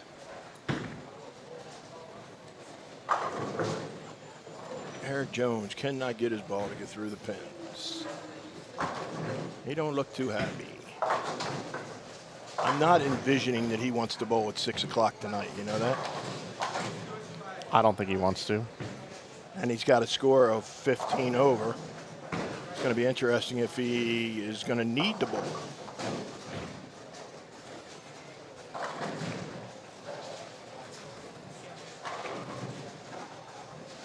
See Eric down in the bottom right-hand corner.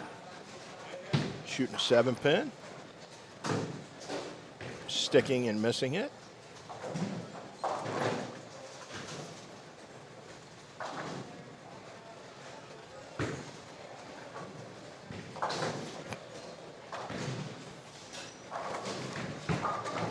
Rick Bernard, super washout. Ah, that's bad break. Rick Bernard has open after what we bowled last game, 160? Yeah. Something low, yeah.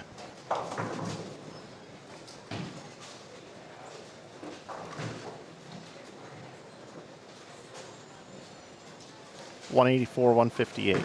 Yeah, that's very shocking to me. He is a solid bowler.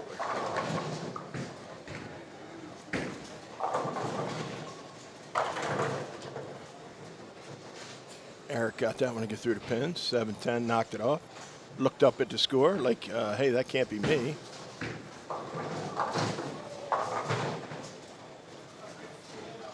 Well, Mackey was supposed to come over and join us. I don't know I don't know where he went. where he went off to. He was standing there a minute ago. I told him beginning of this game. Maybe he got busy. Yeah, I think he did. It's okay. Speaking of which, I'm going to go try to hunt this thing down again real quick. What down? Scores? The missing package. Oh, okay. That's important. Yeah, I'll be right back.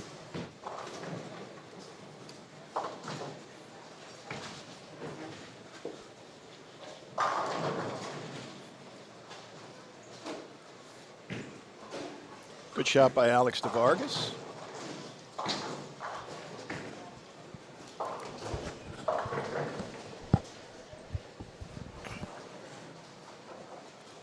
Who we got right in front of us here? Nico Baccaccini, Brian Hare, Kevin Knapp, Carson Appella on our left side. On the right side, we have Hector Pena, Zach Harvey, and Zach Wilkins. 2 Zachs and a Hector.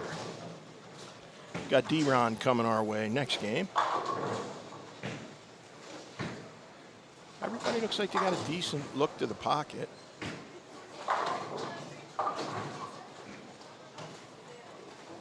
Zach, really good bowler. Tell you what, when he starts striking, he never, ever stops.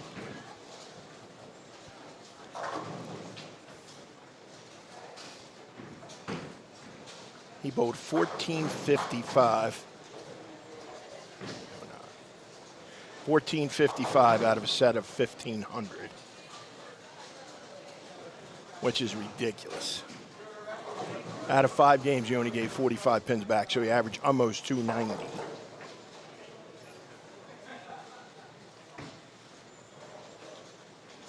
Alex DeVargas got it out there to the right, needs out of the hook. Eric Jones for a double. Nice and slow. 10 back. On your bottom right down there. Hector Pena, who's off to a good start. Kevin Knapp on your left.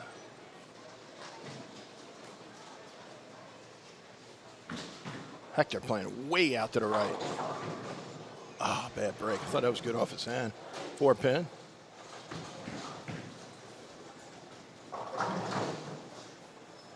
See if our man Nico can get up here and give us another one.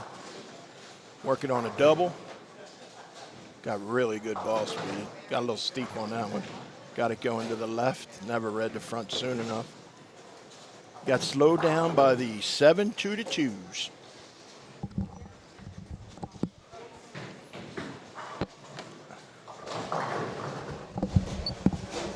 Mike Fagan jumping in the booth with me for a while Mr. Flanagan's out trying to be a sleuth and figure out what's going on. Good afternoon, Mr. Callahan. How are we today? Good, man. Everything's great. I think the pattern is very, people know where they need to play now. You know what I mean? It's just a matter if they can make quality shots. They're starting to see the shape. Oh, definitely. But the key is whether they can do it or not. You know, because you have to get your ball to start and read the front so fast.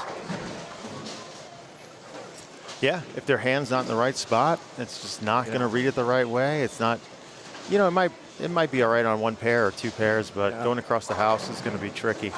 And if you're fast and you catch those 2-2s down lane, those 7-2-2s and that speed bump, it don't hook like that. Got behind it. That actually hooked more than I thought it was going to. Got some good quality players. How are the scores this squad? Good. Brian Walls had the front 9 the first game. Had a really good 283 he had. That's not a number you hear too often. We've seen some weird ones this morning. Simo had a couple weird. Simo had 273 and 285.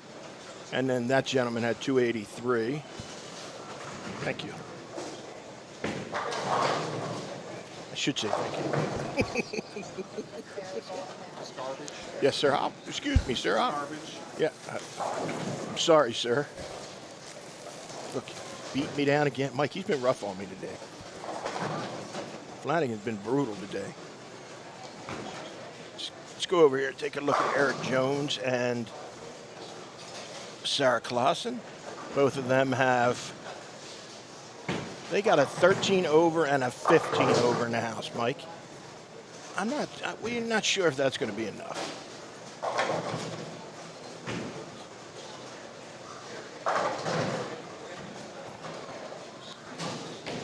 It's going to be really tight. It's going to come down to the wire. We'll see what happens. You've got another squad to go here? I think Sarah can make it off of this squad. She had 230 the first game. She's about 4 over. Got a good control of the pocket. She made a bad shot in the third. Got a little quick to the right. She's right in front of us here. Dio looks like he's figuring it. Dio was lofting a lot over the front, so he was missing all that early hook. And then, if he lofted it a little too far, it would catch the 2-2s and the speed bump, and it would get behind it. So his dad came over, and they actually shortened it up, not lofting it as much. He bowled 220 on this pair, so I think Dio is figuring it out a little bit. But there's a lot of good bowlers that haven't made the cut yet. So I think the 6 o'clock squad could be a beauty. I think we could get a bunch of entries on that squad. Yeah, I think people are just biding their time, waiting to see what happens. It's unbelievable. Rick Bernard can't throw a double. He had 330 for the first 2, and he's got the first 4 opens here. And that guy is a quality bowler. Really good bowler. Eric Jones always looks happy. Always looks happy. Miserable looking all the time. Got a cute girlfriend too. He's got Sarah. What could he be miserable about? 19-year-old kid. Doesn't have to get a job. What else can there be?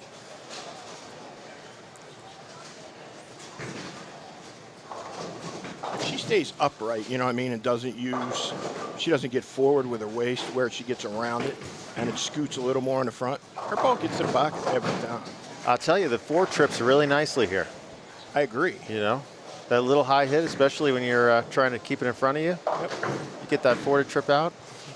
We've come to the conclusion, or at least I have, I don't know if Mike has, that 15 and 16 seems to be the best pair. This morning we had 299 front 11. Simo had 283 the next game, and Sarah bowled 290 on that pair. Wow. So 15 and 16 seems to be where you could get a bunch of score. We're not sure if that's all the squads, but at least this morning you had 3 games with at least 10 or more strikes. Nice little topography there. Oh, and not just on the right. David on the left. Both. Yeah, you had, on the right. You had Rev Rate, you had a girl, and you had a lefty, which you can't ask for more than that. I've come to the conclusion also, 23 doesn't hook. You get 23 to the right, it don't hook an inch. Speeds up. 24 is okay. No 5 pin on 24.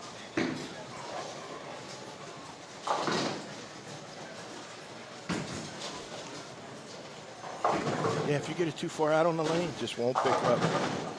Let's see if Sarah can stay back on it, use her legs instead of bend over at the waist. Bend over a little bit, that's not going to hook. She just gets a little forward and that elbow gets outside of it, and it just twirls a little bit in the middle part of the lane. Patrick had a decent look early.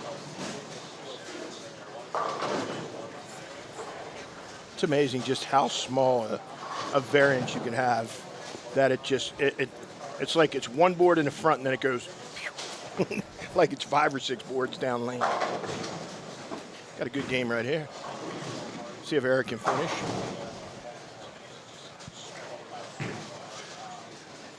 Eric's got to finish this game. He was a little bit under after 2. What was that?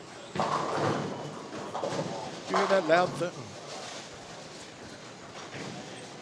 Never know here. It could be thunder. Could be thunder. No, I think we've got a nice day going. They're doing a little work in the back. Oh, are they? We were talking about all the great things that you're going to do here. The game room looks fantastic. String pins, new scoring. I got to tell you, the snack bar. If you're in Albuquerque, Mike's added some new items on the menu. The food is fantastic.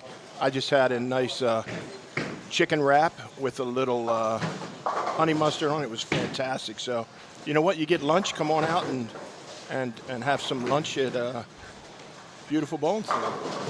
Thank you, Jim. We appreciate that. That's we're true. working really hard on that in the kitchen there. Dylan and the team in there have really done a lot of hard work to get the menu right, get the food prep right, and we're excited about the possibilities. Got to tell you, the bar was packed last night too.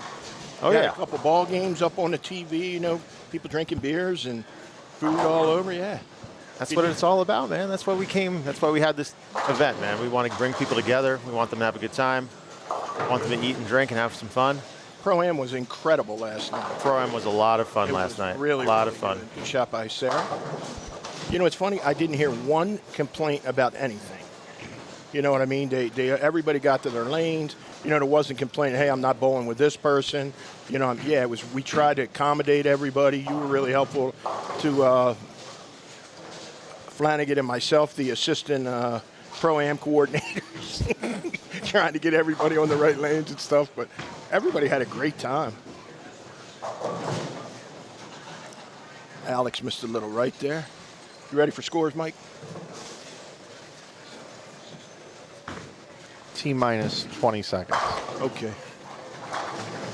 Mike's the official scorekeeper for the last 3 pairs. I don't see anybody. There's a big one over there. On what pair? 15 and 16. There's a 5-bagger over there on the top left.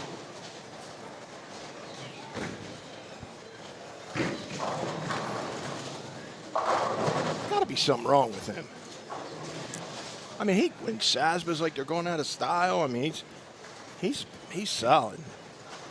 It looks like he just needs maybe a squad to get his hand in the right place. Yeah, he's been standing around. I think his angles are fine. It looks like he's just a little bit too on the side of it, and that instead of tripping the 4, he's leaving the 4.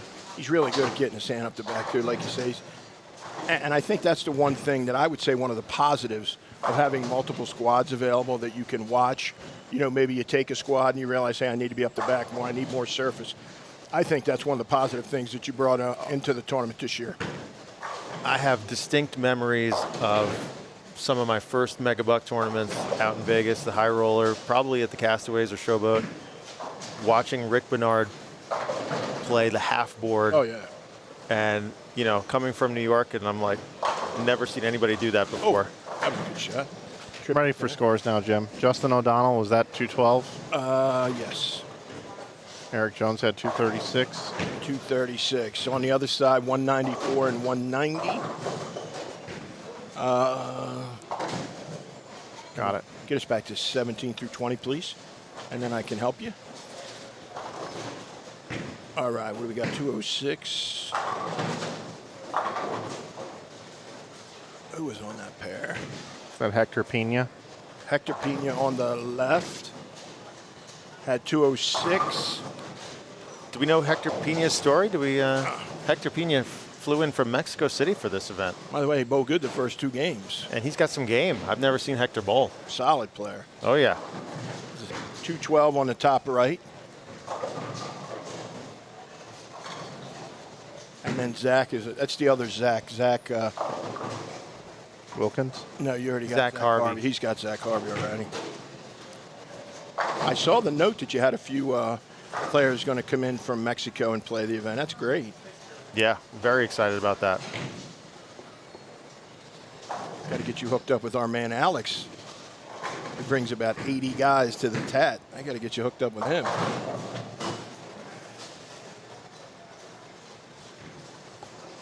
Mr. Hare didn't like that one. 224 for Zach Wilkins. Yep. Pair it to the left. Ready for the one next to it. I got them all except for Brian. Zach has been on a bit of a hot streak. He's been bowling really well. A couple wins recently. First PBA regional, right? First PBA title. Won Flanagan's tournament last week, the doubles. Springfield doubles. Springfield doubles. With Farrell Williams. Did he bowl with he bowled with a righty too. Yeah, and he averaged 258 for his 7 games of qualifying. And that was with an open in the 10th for 246 the last game. I told you he bowled 1455 for a 5-game set. Was that in PBA competition? When was that? I mean, that's just a ridiculous number. It was in a tournament. It crossed pairs too. That's 290 average. Yeah, I never. I bowled. I'll have a distinct memory of when I was younger. A friend of mine, Andy Lamonto. Yeah. We bowled in NEBA 5-gamers. He shot 277 the first game, and that was his low game of the block. He went 277, 78, 79, 79, 300. That's crazy. And I'd never seen anything like that. And I was like, can you imagine watching that? But Zach beat him by 40. Yeah, imagine you watching that. He left 45 pins of wood out there in 5 games. That's insane. Yeah, it is. 9 pin again. Senseless. Sarah's got it. All right, big hit here for Sarah. Set herself up going to the 10th. She's having the games that she strikes, she's bowling good, but she can't bowl. Her bad ones are 160, 170, you know what I mean, where she'll bowl 230 and then she'll give 40 back, you know what I mean? It's just, so she has to figure out pairs. 9 pins not been as much today, but it's still a few. Still a few. Mike, do you still listen to Never Shout Never? Never shout never. I don't even know what that is. I didn't know what it was until about 2 seconds ago. Now the memory has been jarred. What is that, Mike? It was like some emo stuff from like 20 years ago. I'm good. You know. Yeah. There we go.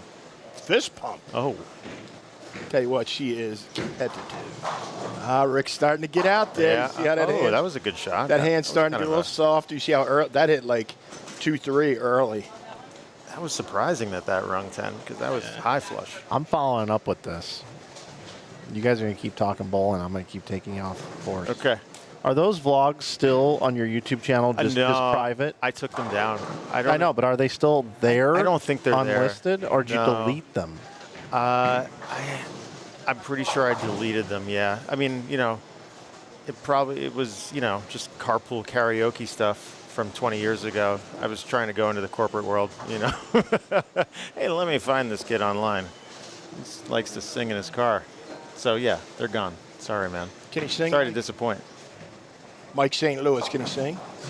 Wow, that wasn't a very sounding yes. It was just him and Belmo driving along in traffic, getting out of New York.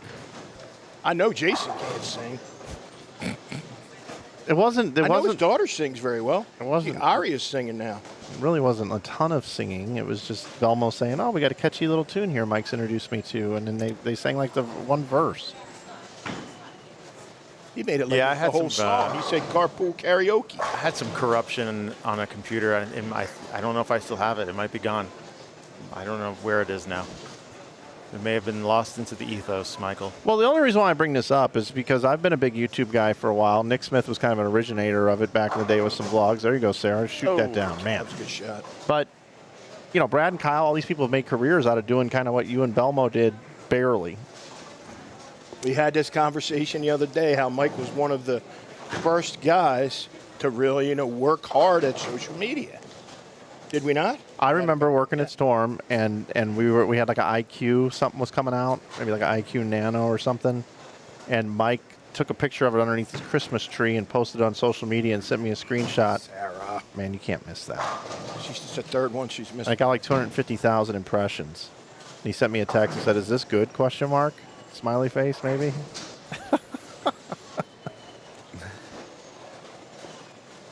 He was one of the. It was fun, guys. man. You know, I mean, don't get me wrong. It was hard work. It's a lot of work to keep up with that and put out content all the time. And what you're doing, Mike, it's not easy. But you know, you gotta like what you're doing. And yeah, I was in that. That was my business. My business was to add value to my sponsors and try to gain new sponsorships. And you know, so I took it very seriously. And you know, I think it's hard to know if, you know, they're just doing it to have fun or they're doing it for a business. But I mean, as soon as I stopped bowling, I shut it down because I just didn't have time to keep up with it anymore. And and frankly, it wasn't my business anymore. So. I would say you were probably the first guy I remember that had a big non-bowling sports, sponsorship. And when you had the poker one. Full Tilt. Full Tilt. You know what I mean? That was... How did you go about acquiring that or getting that deal? Did you luck into it, or did you actually work at it? I worked at it, luck yeah. into nothing. I networked a gentleman named Randy Casper. He was a poker agent. I got connected to him through kind of the poker world. Reached out to him. I had. Did you play? What's that? Do you play poker? Yeah. I played some poker okay. back in the day. I never played in like the World Series of Poker or anything like that. But I definitely spent way too much time in my 20s at a poker room. But got to connect with him, and Randy was fantastic. He was out of New Jersey. I think he's out of Florida now. But we unleashed that sponsorship at the Six Flags event where we were bowling outside. Showed up with that, man. It was crazy. And it was actually a big struggle to get it through on ESPN. They didn't want Full Tilt, or they didn't want poker being affiliated with bowling, or really anything outside of poker. But finally, they let it through, and yeah, it was a really nice deal. I mean, it wasn't huge money, but it was nice to try to get the sport outside of just the industry. Yeah.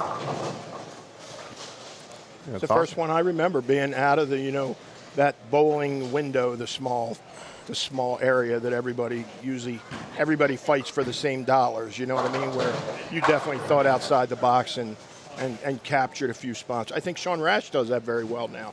Sean's, he's always on the phone trying to get something different. Kyle Troop's big at it now. He's got First Form out of St. Louis, and I went to school with those guys that started that company. I sat right next to him in science class. Andy Frisello, who's one of the biggest business podcasters on the internet, and Chris Klein, who's kind of more the silent reserve guy. Vianney High School, 1997. He's got a golf cart one. Kyle has a golf cart sponsorship. I don't think that's out of the realm. If people think you have value, obviously you had value to Full Tilt, or they would never have got you to sponsor. Yeah, I mean, for something like that, putting your logo on a player who's going to be on, at that time it was ESPN, now Fox or CW, you're talking about 1 million viewers, obviously whatever other impressions that are going to happen afterwards on social media. It's a lot more affordable for a brand to go after a player than it is to get involved with the actual organization itself. Because, I mean, if I go to the PBA and I say, hey, I want to be a flagship sponsor of the PBA, it might be a six-figure deal. It might be a big six-figure, maybe seven-figure. I don't know the numbers per se. But, you come into a bowler, you put their logo on, you spend 5 figures, maybe if you're lucky, you get 5 figures, and you get that same exposure versus having to go and create commercials and all these other things. So for those organizations, it's a foot in the door at a lower price point. Yeah, you're taking a chance because they still have to make the TV show. But by the way, you were a great bowler. It's not like you never did it. There you go. Made a couple shows and cashed in. And then I think in the poker world they call it Black Friday. Yes, Black Friday.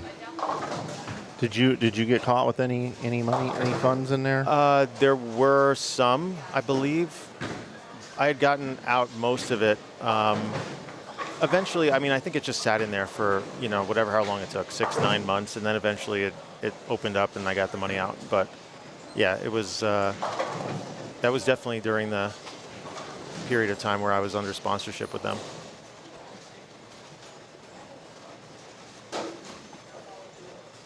How we doing scores, Mike? He's, last I checked, he's got a couple pairs to go. Yep. How the scores look? Let's go over to the second time that's happened today on that lane. Ouch. 3, 4, 6, 7, 10. Pick the 6 off. That's the second time. Remember the kid did it the first game today? Yeah. Second time. Let's see what Zach Wilkins is up to. If you gave me the PBA tomorrow, I would allow players to wear hats. Honestly, I would. I would too. I think it's cool. I think with golf, you know, there's a lot of guys on the PGA Tour, man. They take their hat off, and you're like, oh, that guy. I know. I wouldn't even go in that direction, but that makes sense too. Got the receding hairline. But they're like, all right, put a hat on him. He's marketable. And then, you know, obviously another spot for the sponsorship and, you know, kind of a different look. It's funny, I've actually had the conversation. My buddy's very high up in New Era. And, you know, people have asked him, why don't you sponsor us? He goes, can't wear a hat. He could wear a hat. You know, he could get deals for a lot of things. People ask me why at that show I had that full tilt on my hat. We were able to wear hats because we were bowling outside. Yeah, the sun. But I wore the hat backwards, and they're like, "What are you doing? You know, why are you wearing the hat backwards? We don't really want you to wear the hat backwards." And I was kind of wearing it backwards to the side. And the reason I didn't do it for fashion at all, my arm swing goes right in front of my face. I would have knocked the hat off every shot. time. Yeah. Yeah.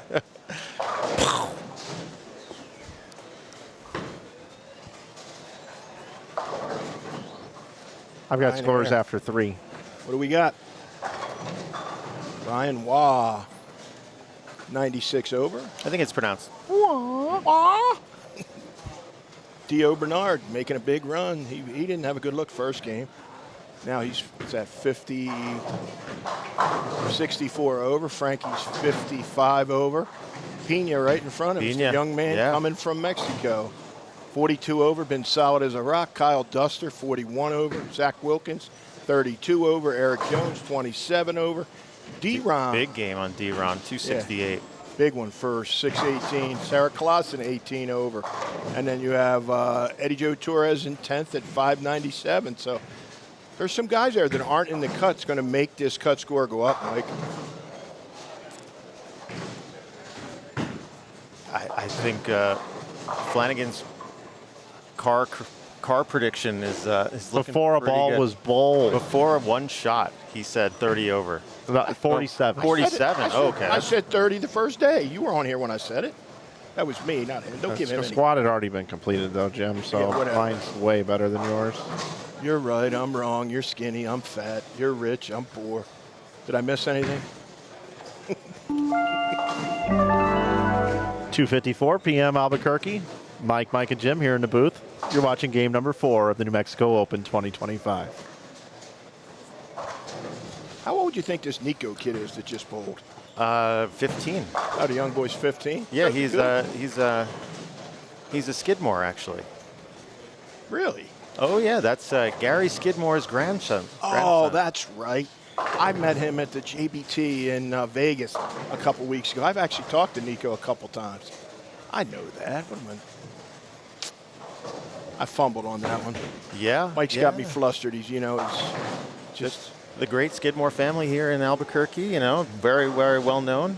Yep. Been a staple here. Gary, I believe, won the Greater Albuquerque Open way back in the 90s. 80s. Gary has a few titles. Yeah. He could throw it hard. Got it over the front, threw it 100. Two families in this town that you can go is Miller and Skidmore. That's the two, the prominent players from this town. There's a lot of them. Adrian bowled very well yesterday, threw a back 5 to get into the cut. Well, speaking of Adrian, Adrian's husband here up on lane 22, Brian. I think, I don't know how Brian's done the first couple games, but I think he's got the role in order to do something on this pattern. He's got a good player. I mean, I've seen him bowl a couple times, but I don't know. Very heavy roll, which should work really well on this pattern. Just got to make sure he gets his angles through the front, through the right way. And, I don't see any big obstacles with him making the finals if he can get it going. He had a 470 start. All right. Well, listen, man, this is a pattern that takes some adjustment. You bowl league forever, and you gotta. That's why we wanted to do also re-entries. I mean, you got to get a look at it. We're going to be close to 200 on the entries. We're at 168 right now. Very exciting. Got to be happy with that, Mike. Absolutely. Absolutely. Especially this, transition year. The team here, Mike, Dennis, myself, we've worked very, very hard in order to promote this event as much as we could. Seeing Hector Pena here on lane 23, and he said he's coming in from Mexico City. How'd you hear about the event? I saw it on your Facebook. All right. Well, marketing is working. We've got to get the word out. Got to make sure that people from, all over the country, and now we've got a lot of Canadians in the field. We've got some Mexican nationals here. You're going to get introduced to a gentleman named Alex Archunda, who I believe can help the event. I heard a rumor that there were even some South Park characters here as well bowling, but I don't believe it.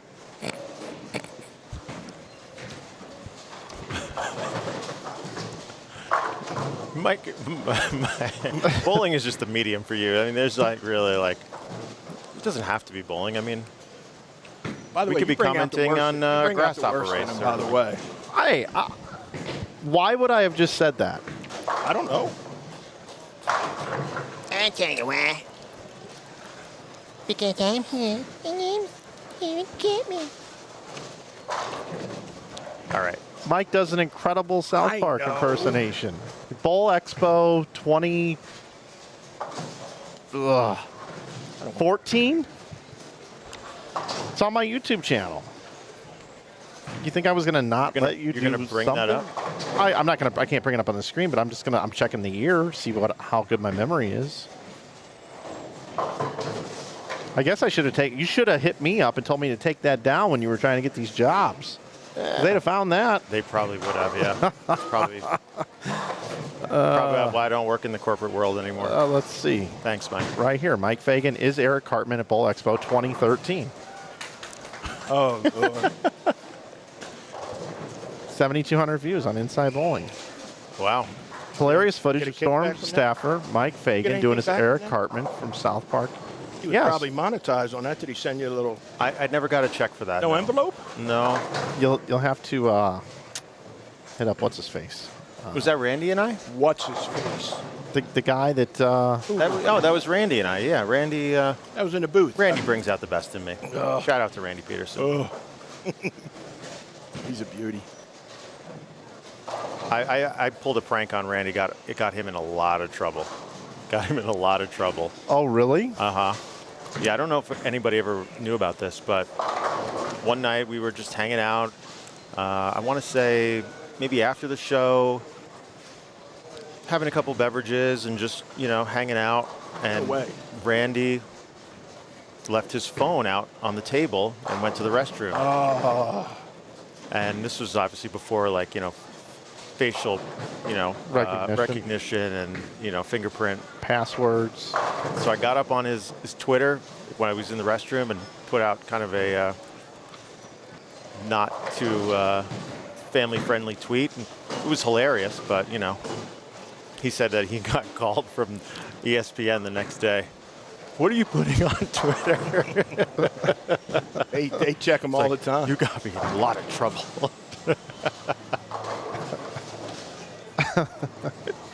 Shocking that Gary's not here tonight. Or today watching him bowl. Yeah. He got in trouble a couple times for some things that he put up. Who? Randy. Oh. Did a few on his own, and then the one Mike did. Oops. He's a good dude. People read that? Okay. Oh, well. All right, Hector, going for a 5-bagger here. Aggressive at the bottom. Told you that lean. What'd you say, Mike? Bowling is a medium for me? It is. It's just an outlet. Yeah, I mean, you could be doing anything, Mike. You could be commenting on, I don't know, ping pong or. Yeah. I think it would be a fantastic cornhole announcer. That's what I was thinking too. Cornhole. I think you would be incredible at it. I appreciate it, guys.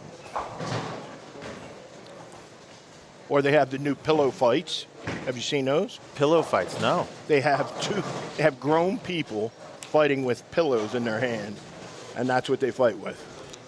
It's on every week on ESPN. The Ocho? Yep. Pillow fight. Love that.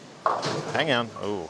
Then they had, I think you'd be a good announcer for juggling, too. I think you could pull that off.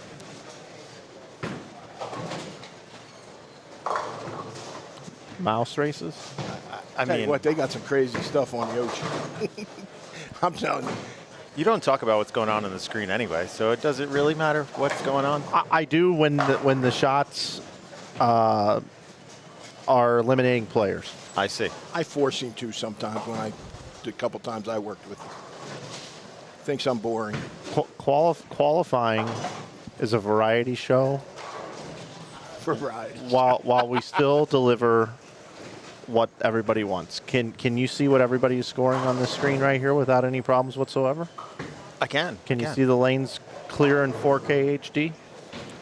Every time the scores come in, do we bring them up and tell people about them and what's going on? And do we give them a link so they can go check them out themselves? Do we open up and thank the sponsors? We hit everything we need. Everything in between is the fluff. Now tonight we'll get a little more serious. Singing or doing any pop. Tonight we'll get a little more serious because there is a cut tonight.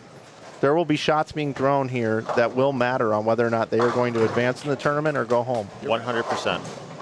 The tension will mount, and Michael will be there to build that match tension. play. It's very, very serious too. I will tell you, back in the day, I took a period of time where I would call the bowling from the beginning of the tournament through, and by the time I got to when it really mattered, I was out of gas.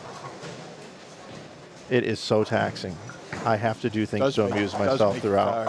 I have to. I get it. You've got good ones here. You have a TV right there too that we can use as, like the Savannah Bananas. Unfortunately, from my angle, Jim, I am not able to see that television. The Sorry bowl about has your luck. blocked that the entire. You are the one watching television. I'm tossing them up to you. I'm lobbing them up to you and giving you information to use. We know there are 3 starting pitchers for the Philadelphia Phillies that all are in the Cy Young race, thanks to Jim Callahan earlier today. Wow.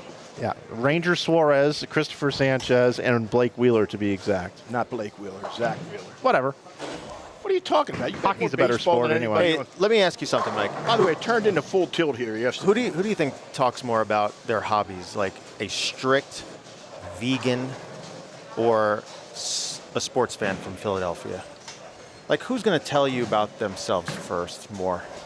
Ooh, I a don't know. strict vegan.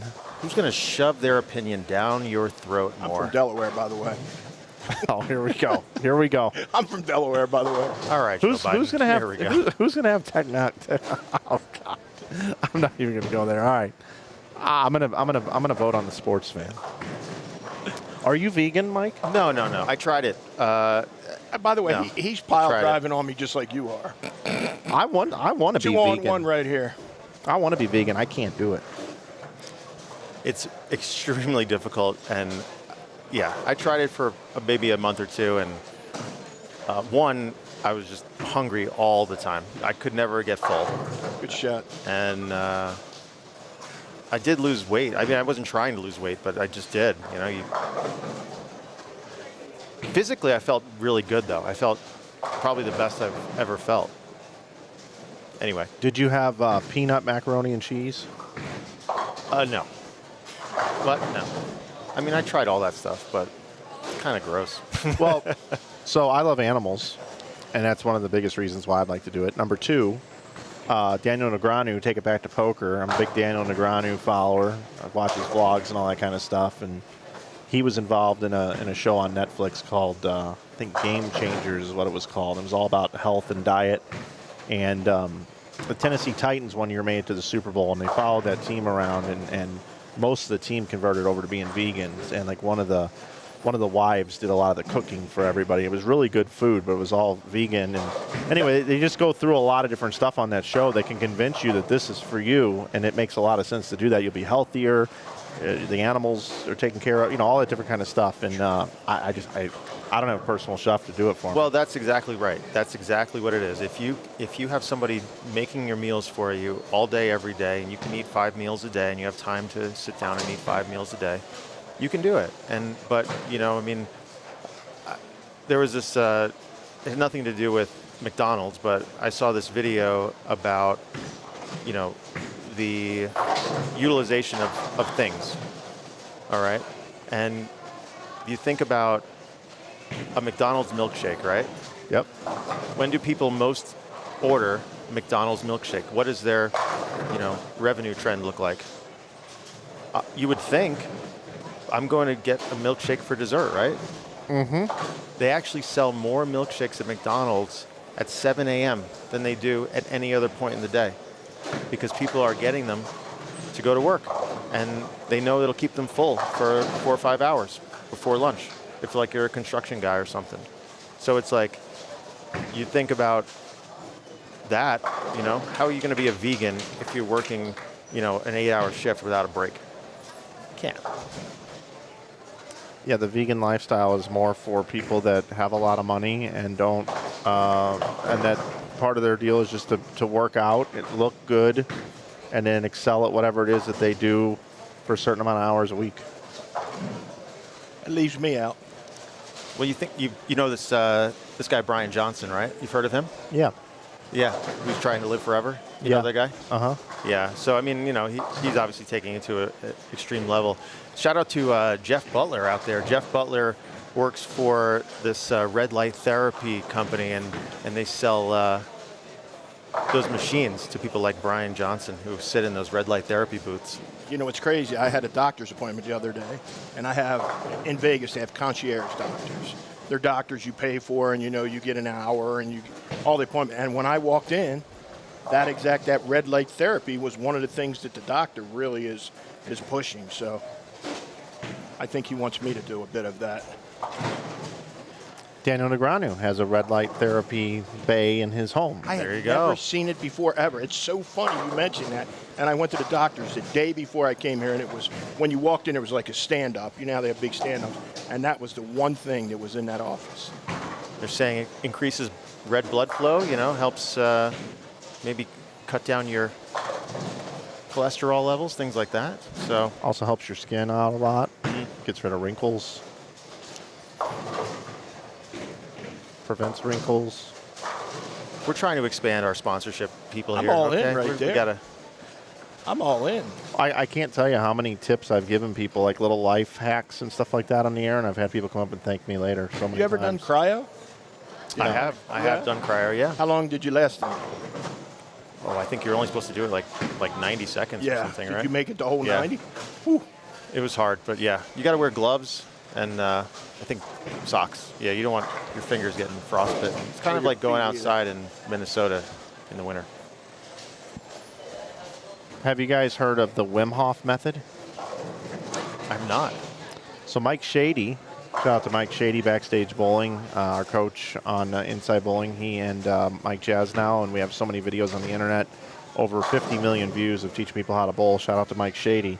He's a big Wim Hof guy. Wim Hof is a guy that has these breathing techniques, and you can train your body to take cold showers.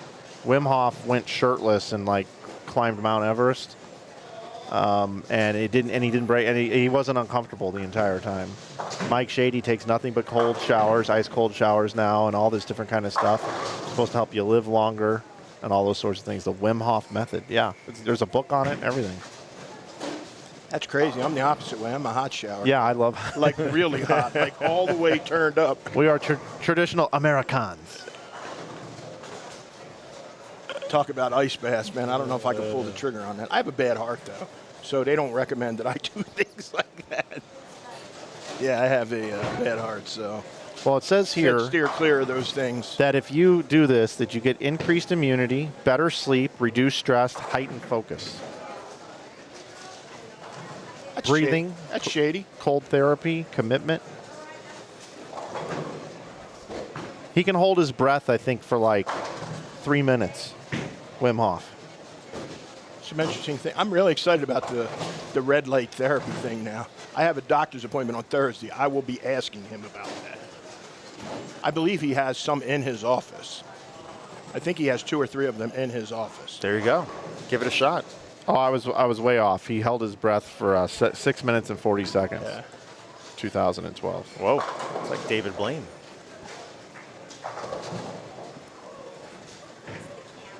So there you go. You get a little bit of everything here.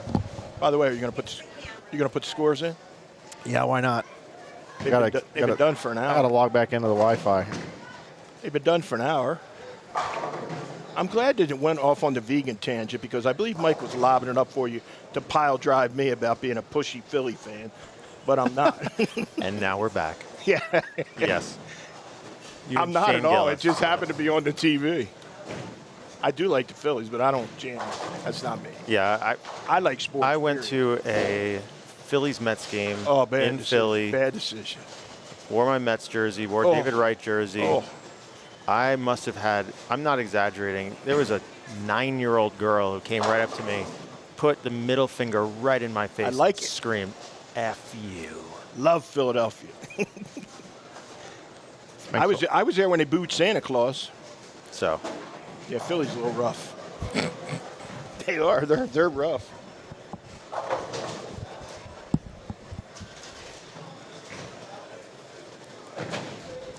It's funny. It's just such a tough town. You know what I mean? And you know what? It's not just baseball. It's football. It's every sport is that way. They're brutal. The Sixers fans, all of them. The Flyers, all of them. I think that's why I don't like Shane Gillis. I mean, he just reminds me of every Philadelphia sports fan I've ever met in my life. You know. Damn. Sorry. Shout out to Mike Weiner. I thought he liked me. Whew, I'm in trouble. Damn. I get it now.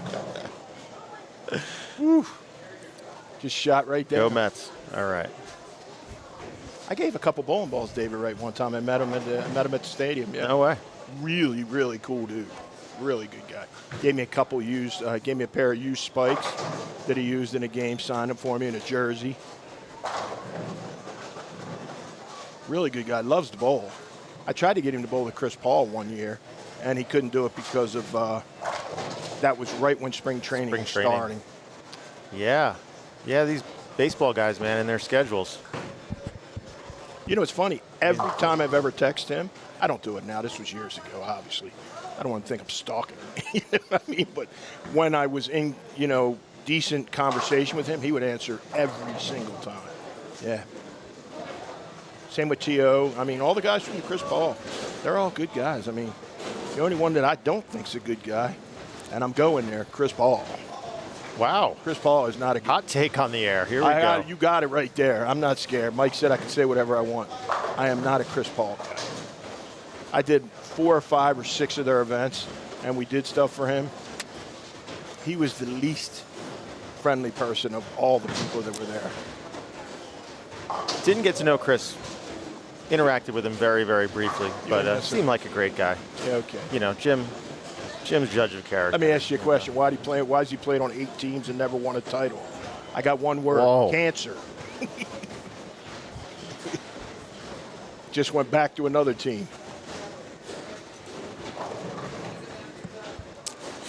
Hot takes on the air. Here we are. I do remember when Pete Weber tried to tackle Blake Griffin. That wasn't one of Pete's smarter decisions. Pete, were you there then? I was there that year. I don't remember that, though. Oh, yeah. Pete was sitting on the side with me, and Blake got up to let it go. And Pete ran at him right across the foul line and grabbed him by his legs. Oh, yeah. Pete is about as big as Blake's leg. Yeah. Blake was a good dude. He was all right. Mike, was there ever... Blake was a nice guy, man. Yeah. T.O. was a great guy. Oh, the other guy that I didn't like. The dude that was on Entourage. Jeremy Piven? Turtle? Oh. The Turtle? You were there that year, right? I wasn't there that one, no. Turtle. I never met him. Yeah. Didn't like him. Jerry Ferrera? Yeah. Russell Wilson's wife was a little rough, too. Sierra? I'll give you a good one with her. I gave her the I told you so. Uh-oh. We were doing matchmaker ball, Mike. We got to go off on a tangent here for a second. This is good. So the one year at the Chris Paul, we were doing matchmaker balls. I fit everybody up. That's where Chris got to the bottom of my list right there. He was very difficult. So I get Sierra all fitted up. She gets up to the practice and I go, you might want to go slow because, you know, it's not fitted to your hand. Don't get up and you know, throw it hard. She went up, threw it as fast as she could, ended up on her knees. I gave her I told you that could possibly happen. Uh-oh. And then the conversation was over at that point. Mike, I was going to ask you, is there anybody that you ever came across celebrity-wise that you were kind of starstruck, like that somebody where you were like, whoa, like where you got kind of maybe nervous a little bit or anything? I mean, yeah, Chris Paul, I think, you know, obviously was one of those people, I think. What about Kevin It's Hart? hard. Yeah, Kevin Hart. I mean, you know, it's hard. You have these very, very short, brief moments with these people, and, you know, you try to make conversation or something like that, but at the same time, you know, you don't want to feel like you're bothering them. But it's not my, maybe that's not a strength of mine to, like, always, you know, get into a room with a celebrity and just start mingling. Because I know there's been some celebrities that I'm not going to name names, but some celebrities that have, I guess, reached out to people like Tom Clark and said, this person's bothering me. Yeah. Like, you need to tell him. Come on, stop man. I had the hot contacting take. me. Fire it in. Oh, no. We're not firing in. Yeah. We'll leave it at that. We'll leave it there. But no, I mean, you know, all those guys, it was pretty surreal. And, you know, I got to bowl with T.O. a bunch and talk to him. And, I mean, you know, he was super nice to everybody. And, you know, he kind of, I think, obviously the media gives him a bit of a bad rap. But, you know, he was always cool with us. And he was always really great with the bowlers. He would be at the top of my list, too. T.O. was always cool. And the other thing I liked about T.O. is he would share bowling tweets, like retweet a lot of bowling stuff. I remember I had the IB Open one year, and T.O. retweeted the IB Open championship photo. That's cool. No way. He followed Inside Bowling, followed me, all this stuff. Yeah, And he's cool. one time also I was working for Extra Frame. We were doing this behind the scenes thing, and it was at South Point when they built the lanes in the ballroom there. And T.O. was on like the practice lane or whatever. There was some sort of practice lane over Stub there. lane, yeah. Yeah, and I wanted to do this little bowl-off competition thing with him, and Dave Schroeder was like, Mike, please don't bother T.O. We don't need you to do this, blah, blah, blah, blah. And I'm like, man, this would be great for my video. So, like, I was just like, hey, T.O., what's up? He's like, what's up, man? I go, hey, I'm doing this behind-the-scenes video thing. Would you mind doing me a one-ball roll-off? He's like, it's on. I'm like, all right, let's do it. And we did it. And he won. He never says, I mean, there's people that have asked him for a lot of stuff.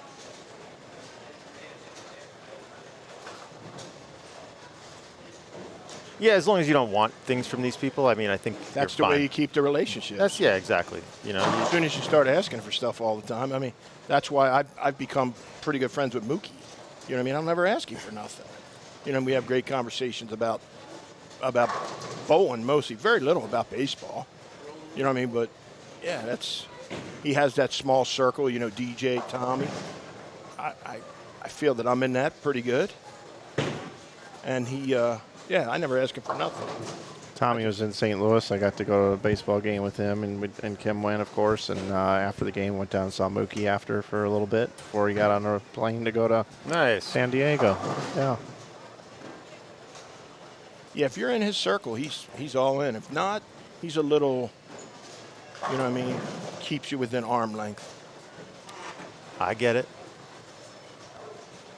He's just in such a different stratosphere when it comes to how he even has to get around in public and in life. It's none of us can understand what that's really like to that degree.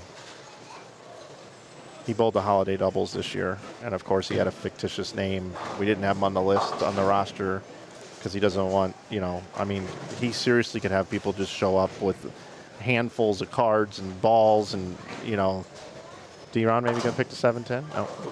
No. So, you know, and, you know, he never left the bowlers area, and he shuffled out down the side and black SUV outside and had hired a local bodyguard, and, you know, because you have to protect yourself in that situation. Absolutely. His brother Mark and Howard usually come with him. Mark is a super good guy too. But they're usually, whenever he's gone anywhere to bowl, usually they go with him. It kind of sucks for me a little bit because, like, I'd like to have him sit in the booth for just like 3, 4, 5 minutes. He would. No, he can't. I already tried. He can't.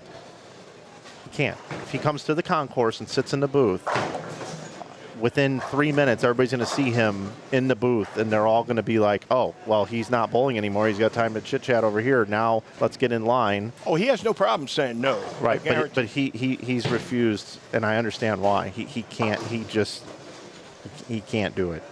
And we have a good relationship. Like, everything's cool, but he can't. I was going to let him plug his podcast, all that kind of. I just wanted him for a couple minutes, and and I understand why he can't.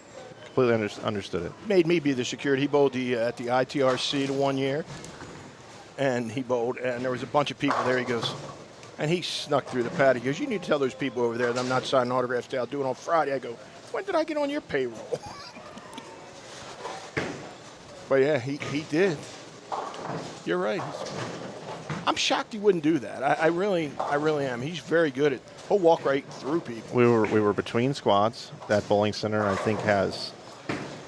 Well, you don't know what kind of arrangements that he has with different sponsorships and groups. You know, I mean, I've heard similar things with people like LeBron. You know, where you only sign jerseys in a certain pen He's because very tough, they can copy it. Very you know, you don't want to necessarily get on the wrong podcast and don't. You know, they're very, very. When you're in the public eye like that, you're just usually very, very calculated as to what you're going to say and what is going to be asked of you. You don't want to put yourself in a situation where you get asked questions where you don't necessarily know what is going to be asked of you, and you could be in a situation where you have to, it creates an awkward situation for yourself that could go viral, right? So, how do you, if you can have and that's why, unfortunately, lawyers run the world, and it gets boring because these public figures end up creating everything from a preformed card, and but at the same time they're trying to just protect their image and their reputation and all of the money and fame and power that kind of comes with it, right? Not to say that's Mookie, but just in generalization. Yeah. I played Top Golf with Mookie one night for about 3 hours with him and Tommy and some other folks, and was able to sit there and we were eating some food or whatever. And I asked him, I said, do you do any jersey swaps? Do you collect any memorabilia, anything? Nope, don't do anything. I'm like, is there anything? He's like, that doesn't excite me. I'm just there to play ball. I'm like, okay, cool. He doesn't understand why people want his autograph. And then seriously, Mike, I'm dead serious. Yeah, I get it. I said, you do anything with your jerseys or anything? He's like, yeah, I'm keeping some of them for my kids. That's it. Kenley, he's got cute kids too, man. End of story. He's made it at home. He lives in Encino, and it's ended up where he built a new house. He moved farther down the hill than where he was at, and he's got 2 lanes in his house, and ended up where he has league at his house now, so he doesn't have to go out. He's got a bunch of the guys from town that come over to the house, and then they bowl at his house. That's cool. Yeah. He called me so many times, like after a game, like on the way home. It was unbelievable how many times he called me at 11:45 or 12 o'clock and just say, hey, what do you think of this if we do that? Or, if you put the pin here, what does it do? He's all in for bowling. I think the one thing that happened, though, he got disappointed he didn't get better faster.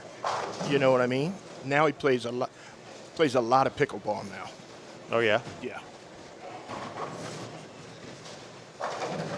Mike Slack. Yeah, it's funny. It's funny when T.O. was bowling the World Series. We had, I guess, a newspaper or magazine kind of contact us about that, and they started asking me about T.O. being a pro and this and that, and they think would T.O. be able to go on the tour? And I'm like, no. I mean, T.O.'s a great athlete and he's a great bowler, but no, he's not going to be able to compete on the tour. And they just didn't really understand why. They were like, well, you mean physically he's so gifted? And I'm like, yeah, well, of course he is. But I mean, it's just kind of the same thing with Mookie when he bowled his first World Series. And I mean, I think it was a quote from him saying like, I thought I was just going to go out there and make a couple shows, and I realized quickly that I wasn't. These guys are really, really good. And, it's the same thing with Major League Baseball. I mean, even a really good Division I player who never made it or a AAA player who never made it is just a different level. Yeah. And, you know, I think that's even a lot of people who bowl all the time don't really understand that. You know, this is a perfect example we're doing right now, Mike. Yeah, Look exactly. at the difference of Anthony Simons in the first 3 games today. He bowled 797 the first 3 games today. Yeah. It's a deal where, and we were trying Another to level. explain, such a different level of doing it. And the one thing I'll say about Mookie, and then, you know, we can move on, and I know Mike was slacking on his score updates there, so. I got all the scores right here. I'm waiting for you to finish your story so I can bring them up on the screen. They're ready to go. I think Mookie respects bowlers about more than anybody. No doubt, no doubt. He is. Like, if you're a good bowler, he respects who you are the same way you respect he's a great baseball player. Absolutely. I really believe it. And I'm not name dropping Mookie Betts by any means. He's a good person. My kid's been playing Little League baseball, and, you know, we've been going to the batting cages and stuff, and I've been hitting some balls, and then I go into like 60 mile an hour, which is not fast. And I mean, I could not hit a ball. It was horrible. It was like, and like these guys are finding pitches at 100 miles an hour. You know, it's just when you think about exactly what they're doing on it, even on TV, it doesn't really give it justice as to like how ridiculously hard it is to hit a baseball and how good you have to be and what a guy like Mookie can do. You know, at a consistently high level. If a guy throws 100 and you blink your eye, you know, say you get something in your eye and you blink your eye, it's gone. It's past you. Yeah. It's crazy. All right, Mike, we got scores? Yeah. Sorry. So if you're just tuning in, you got Mike Fagan here in the booth, proprietor at Tenpins More. You got Jim Callahan here as well, myself, Mike Flanagan. And you're watching the New Mexico Open 2025 edition here. You're watching F Squad. We've already had an A, B, C, D, and E, and we've talked so much bowling that during F Squad here we got a little off the rails. And that was a nice conversion right there. And we've got scores because of Dennis Hacker, our man that's taking care of everything here, our tournament director, and the scores are in. And this is for this squad. And this is through 4 games. Brian Waugh has bowled games at 283, 201, 212, and 226 to be at plus 122. Francois Lavoie, who has won the last 2 years, looking to go 3 in a row, is at plus 109. Dio Bernard is third at plus 92. Zach Wilkins is now fourth at plus 66. Kyle Duster is fifth at plus 56. Hector Pena is now at plus 47 and sixth. Eric Jones seventh at plus 38. Eighth is Frank Guccione at plus 17. And you got D-Ron Booker now in ninth at plus 1. Those are your plus players. 10th, Sarah Clausen at minus 4 currently. If you want to see how your favorite player is doing, you can head on up to the top of the chat and click on that link. I'll take you through all the scores. He's got this. No, he doesn't, actually. I think Mike's So, Mike, if you want to bring up the scores again one more time, I'm just going to compare them to what we have currently on the top 32. So right now, our cut number for top 32 is minus 19. We have 26 bowlers that are plus. It looks like we've got about 9 bowlers that are potentially going to go around those folks. So if we have those 9 bowlers going in the cut, our projected cut number is somewhere in the neighborhood of 14, 15 over going into the last squad. So just a kind of an estimate, you know, and assuming we get a few more people that pass them on the final squad, you know, maybe we're looking at a plus 20, plus 25 number to make the top 32 for tomorrow morning. From the list you're looking at, have the duplicates been removed? Yes, they have. Okay.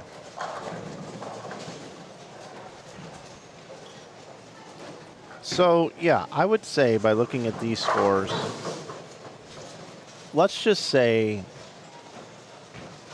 6 scores go around the bottom 6 there. 4, 5, 6. That would put us at plus 2. 2 over. Right? And then we got a squad tonight. Let's say you took 6 more tonight. 1, 2, 3, 4, 5, 6. That would put the cut at 25. If 6 and 6 went around the numbers, the number would be 25.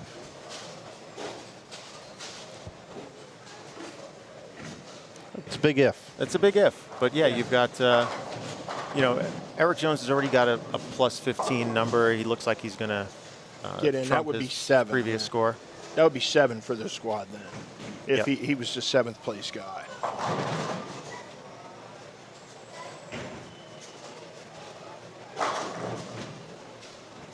can't believe D-Ron's not better at that. Nice soft ball speed, and up the back.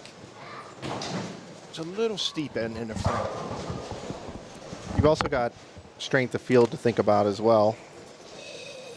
Strength of field, a lot of the big names have already qualified in, so the players that'll be left are not as many of the big guns, which can make a difference as well. Yeah, this squad, you're going to get some of those heavy hitters in. You're going to get to Zach Wilkins. You're going to get. So let me ask you a question. Is there 6 people on the last squad that can go around that number? I don't know. You said that it's, iffy if that's going to happen. Yeah, I mean, I think you're going to have people that are looking at their 3rd and 4th looks of this, and if you try something 3 or 4 times, maybe the last time is the best. Possibly. I always like when Mike's in here, by the way.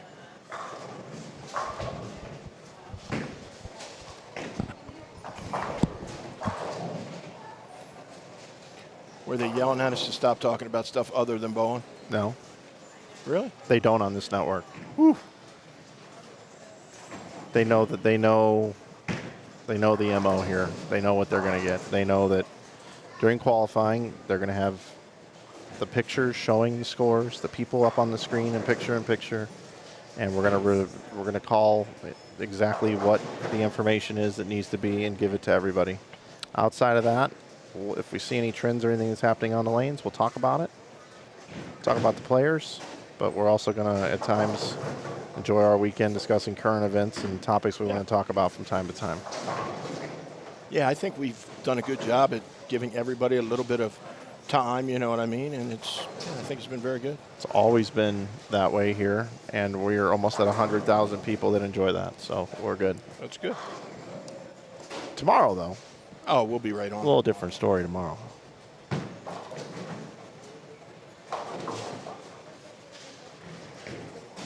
We're in game 5 now. Yep. That's the other thing. We always got a graphic on the screen letting everybody know what game we're in.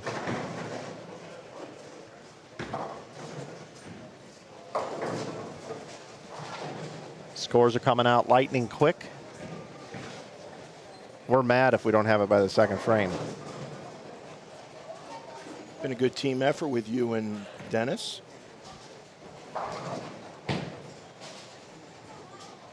Yeah, really good effort. We started out as a joke, and it's kind of turned into where it's changed a little. I want to put a poll out there. What's that? What will the cut number be for top 32? I'm going to go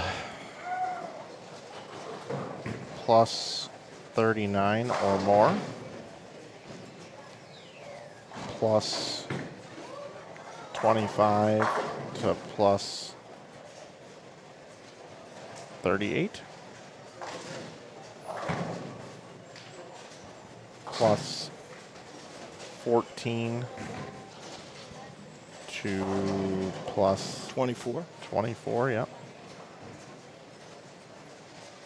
23 or less. There we go. Oh, I didn't do that right. Yeah, no, it's supposed to be 13 or less.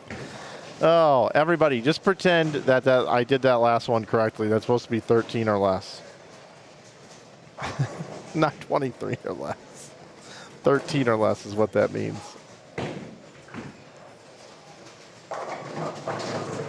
Wow, people think it's going to get to 25 to 38. Whew. I think it's 14 to 24.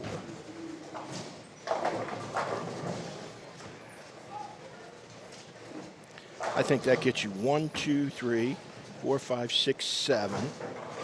That would make the number 11. And then Jones would go in, so you take one Jones out.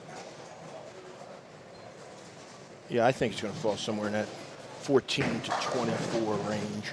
Put a little poll up online there to see what it is. It was 29 or more, or 39 or more, 25 to 38, 14 to 24, or 13 or less for the cut number.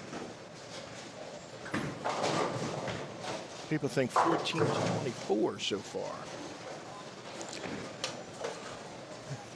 I will say when I bowled in the European stuff, the last squad of the night, the Saturday night squad, you know, maybe you'd have a few surprises and people, you know, finding something and coming in and making the cut. But a lot of times it was the folks who couldn't really figure it out after a handful of squads, and they were just bowling one more time to give it a shot, but they didn't really have it that week. So, you know, we'll see what happens. And I know this is a little shorter week. The European stuff would start Monday or Tuesday and run all week long. People would have ample opportunity. But we'll see how many people make it off the last squad. I think I would probably go fewer than more, generally. I think solid you're going to get 7 people here. And then if you look, Eric Jones, I'm believing, is going to be one of them. And he's got a 15 on the board, so that would go away because he'd be up in here somewhere. So I think in that 19 to 29 in here somewhere.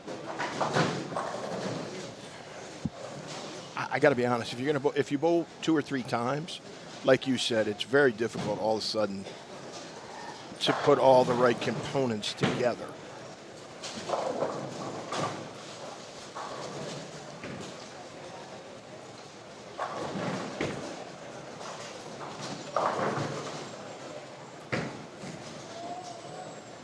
No 9. 9 pin. Yep. No 9.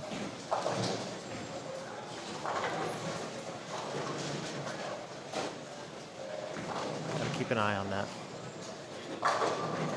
You have 9 there and a 5 pin on 24 too. Been a few of those as well.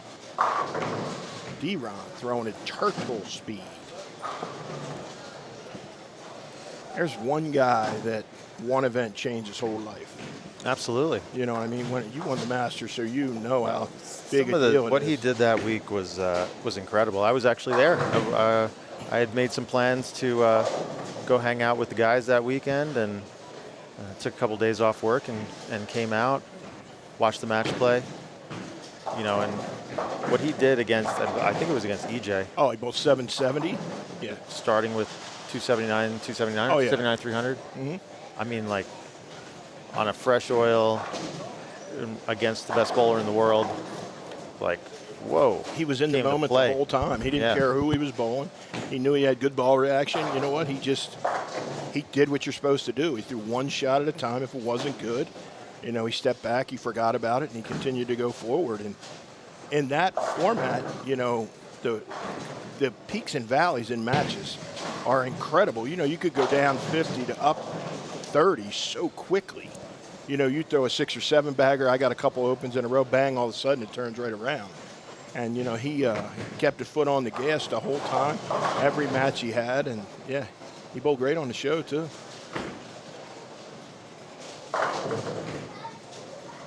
That's interesting. The last 2 years, the guy that won the Masters has been a little lesser-known person.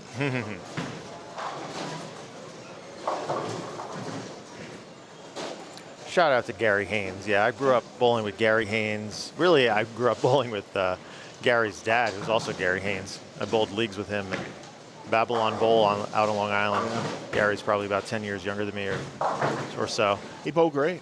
Oh, yeah. It's awesome to see that. You know, He's a really good guy, too. I mean, I talked to him.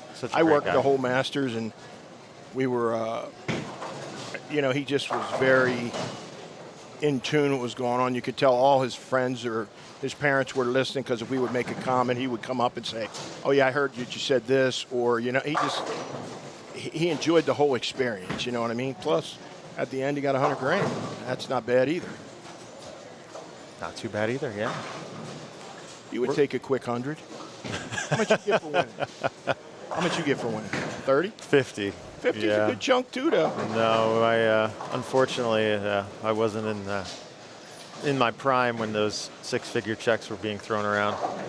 50's a good chunk too, though. That's what Vi gets mad all the time. He won the U.S. Open. It was only for 30. It's been 100 ever since. Got to win 3.5 U.S. Opens, no problem. Yeah. It's amazing. If you can rattle off 2 or 3 majors a year, Simo is in contention for every major. So is EJ. Another 9. Yeah, that was listen too. Yeah, those guys make 2 or 3 shows. They got 80 or 100 grand right there, even if they don't win. You know, it's 150, 25, whatever it is, you know.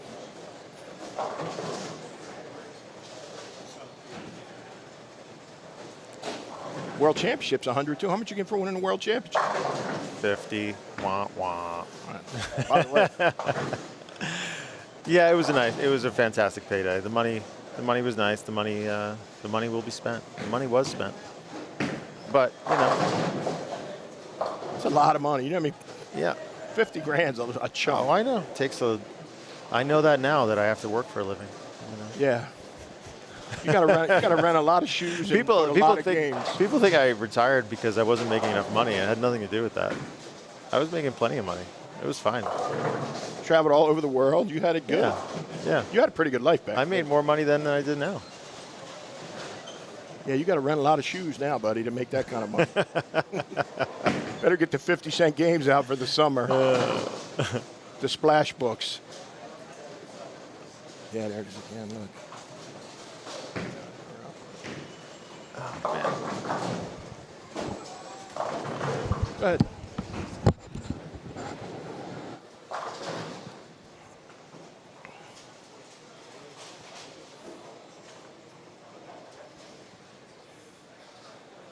See if D-Ron can keep it going here. Looking at the overall standings after squad E, Noah Gallegos is in the lead at 169 over. Jacob Gill, 140. Steve Klemkin, 139. Gabe Alvarez, fourth at 104. You got Nate Stubler at 94. You got Simo at 87. You got Anaveris at 86.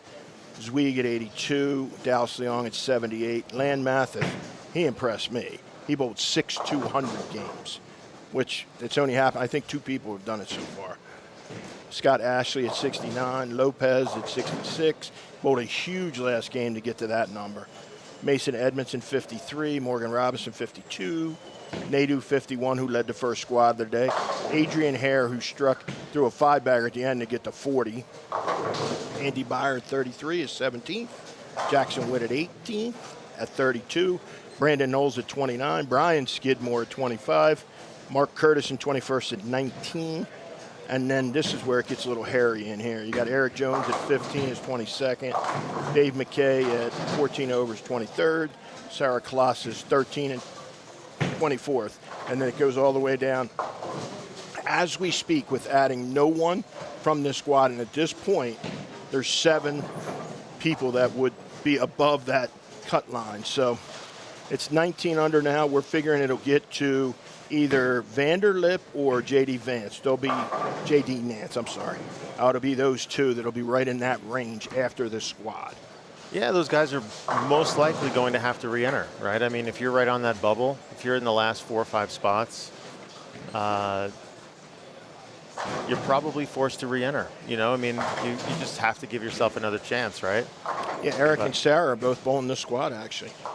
Yeah, after this squad is over, we'll update the scores, and we'll get a fresh list out, see where we're at, and people then can make a decision like, do I want to sit on my score? Do I want to bowl again? That's the unknown. Yeah, I think the toughest decision to make is sitting out the last squad and getting past. Beat. Oh, that's the worst. That's a bad feeling.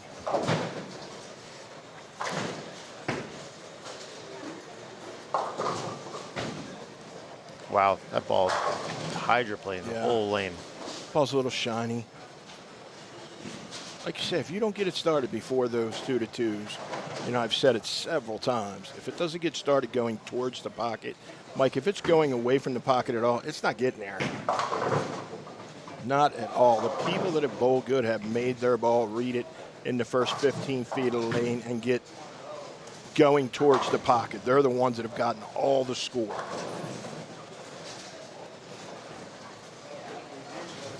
I figured Gill used urethane, Klumpkin used urethane, Gabe used reactive playing between 5 and 10. Klumpkin was between 5 and 10.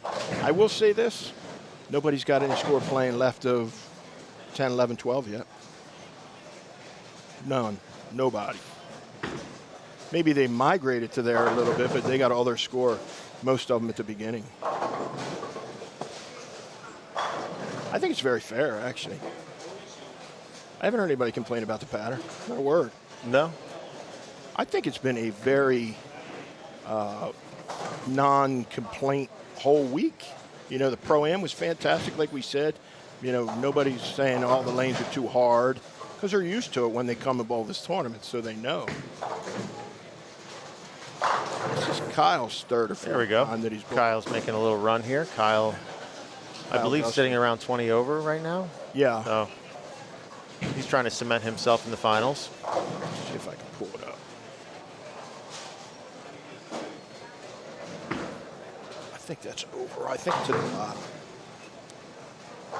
Greatest thing ever, touchscreen.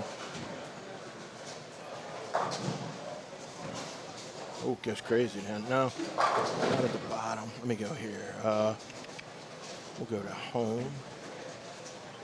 We'll go standings.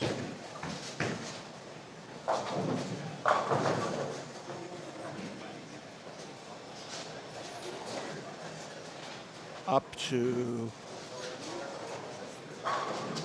that one. Yeah. No, we need, as of that one, we need this one actually. Okay. Up to 6, right? I think so. Yeah. No, then they're going to be on the bottom. I just use your hand. I'm a. Yeah, there we go. Okay, so we've got Wall at 122. You got Frankie at 109. You got Dio at 9. Kyle's actually already at 56 over. Yeah, so this will cement him in. A really good game here, and he's pretty much cemented in the cut. Then you got Zach Wilkins, another quality player at 66. Hector Pina, 47. Eric Jones at 38. Then it gets a little hairy in there. You know what I mean? D-Ron bowling right here. He's only 1 over. He's had one big game and the other 3 not really had a great look. Sarah's just had the number. Sarah needs one good game again. She bowled 290 the 5th game today. Well, she needs that again. Yeah, she needs. She needs a big game, not 290, but she needs 235 or 240 or 220 games. You know what I mean? She's a good player, big competitor. Brian Waugh coming right in front of us here, our leader. Let's go over and see this other pair. We've been looking at this one, chit-chatting, and let's see what we got over here, buddy. I learned a new skill, how to change pair to pair. My other job, they don't let me touch. Well, Frank Guccione 14 over. is going to go 17 over, about to go to 38 over here with a strike. Big. Yeah, probably just needs about 2-0, 2-10 the last game to lock himself in the number. Agreed. I bowled with Frank my rookie year on tour. Frank Guccione was out on tour with us. Made one show. Like I said previously, he bowls on the PBA 50 tour now. Yeah, he's made a couple cuts. Made the match play portion of the Masters. Solid bowler from Colorado. His father bowled on the regular tour long, long time ago, long before you and I are around. But still lives in Vegas, Lenny Guccione.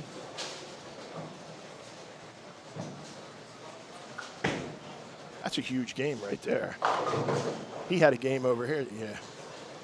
He had a game over here. Guccione bowled on 23 and 4. Started with a 4-bagger and bowled and just couldn't get another strike. Really good roll. There you go.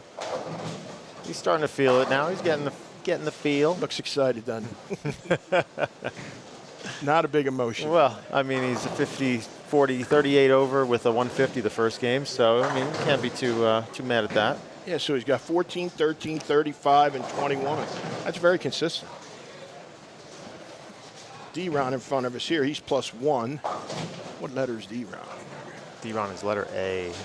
So he can only have 194. D-Ron's got to find a little something.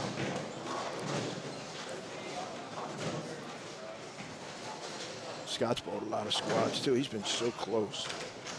Ran right in front of him.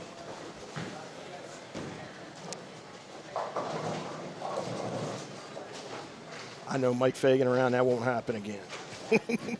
I don't mean he's going to do anything bad, but he'll explain to him that, hey, you got to watch who's getting ready to go up the bowl. Yeah, absolutely. I almost, for the most part, I was on my best behavior when I traveled internationally, but I was having a bad day at the Kuwait Open once, and they didn't really understand like that you couldn't just put people down the lane while we were bowling, and they were just like, you know, walking down the lane, and I'm trying to tell the tournament director. She just didn't really understand. And I think that the Kuwait Open, the entry fee was $1,000 or $1,200 or something crazy high. Chunk. And, you know, I'm struggling, of course. And the writing was on the wall, and I needed somebody to blame. And it was the fact that they were, like, literally coming out of the back as I was, like, halfway through my approach, not even looking as to me.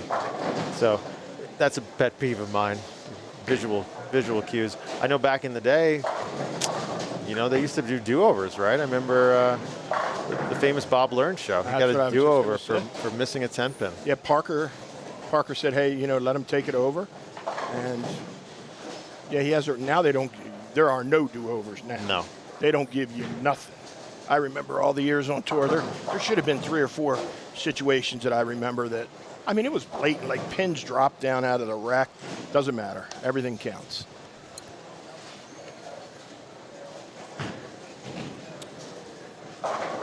Tell you what, these 2 young kids, Dio and him, 2 kids have 22 titles between them before the age of 20. Yeah, it's unbelievable. That's incredible. It is incredible. That's incredible. I mean, they coming out both at the same time. Similar game, you know. Yeah, it's unbelievable. Dio already has a national tour title. Yep. Eric's going to get a few too. Don't worry about that. No doubt about it. No doubt about it. Yeah, what we didn't mention in the Pro-Am last night, I totally forgot about, was that Eric has probably one of the best split conversions on TV of all time. Which one did he make? He made the 6-7-10, but he's left-handed, and he kind of had this like goofy backup roll at it. He does that a lot. Yeah. And it was wild. That was in Detroit. Yep, in Detroit. Yep. He's going to need a game. D-Ron's going to need a... Yeah, it just, you know, to me it looks like D-Ron is just trying to play the back part of the pattern a little bit too much. Yep. He's getting a lot of inconsistency. The ball is moving off the pattern sometimes, and sometimes it's not. You know, it's not the same ball motion as you're seeing some of the leaders who are getting it to roll very early and just lay off. Yeah, they're playing the first, 15, 20 feet of lane, just getting it to start up and get it. If you don't get it going, and I've said it so many times, people are probably like, how many times are you going to say it? If it doesn't read the first 15 or 20 feet and it gets to those speed bumps, it's not going to hook. And like you said, D-Ron's probably an example that he's playing a little bit more shape down lane than he should be.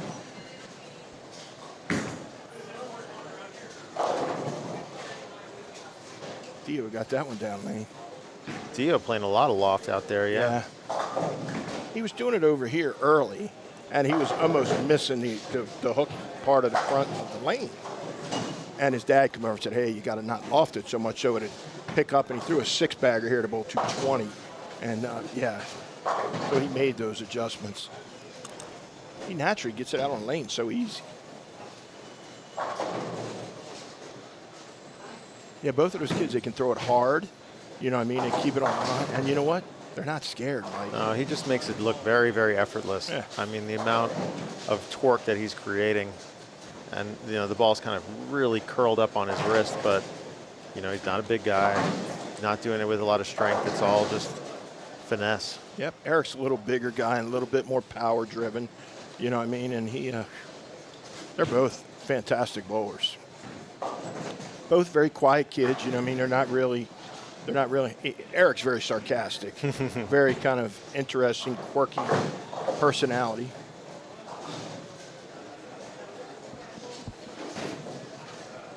Both very respectful kids, you know what I mean? They're kids to me. I'm an old man.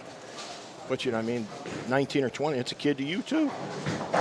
Absolutely. I mean, to be able to do what they're doing as a teenager, that's incredible. Really is. Yeah, Eric's dad used to come with him all the time and watch him, and he doesn't really come anymore, and him and Sarah travel together now, and they support each other when they're bowling. And then Dio, you never see Dio without Rick or his mom, ever. But I think that's partly when they're traveling, he's not old enough to get a hotel room. You know, don't you have to be a certain age they won't let you just get a hotel if you're 18 or 19 years old, I don't think. I think you had to be a certain age. You can't rent a car. Exactly. Yeah. He's such a laid back. That's part of the reason why I drove across country when I was a teenager. I mean, couldn't rent a car. Knew we were going to be there a month, like couldn't rent a car. How do you not do it? Or you pay the ridiculous fee. Bowled a mini at the beginning of the month. They had a World Team Challenge in the middle, and then you bowled a high roller at the end. Yeah, I mean, you were there a month. I could have made some money that month if I lived there then. Could have rented out my house.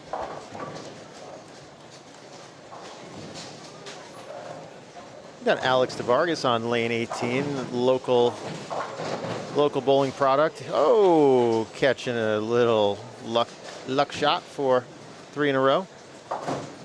He's had spurts of good ball reaction. And I thought he made that, Kyle. Alex works over at Intel, which is a manufacturing plant here in Rio Rancho. It's the largest semiconductor plant in the United States. Just happens to be only a few moments away from the bowling center. Oh, right here.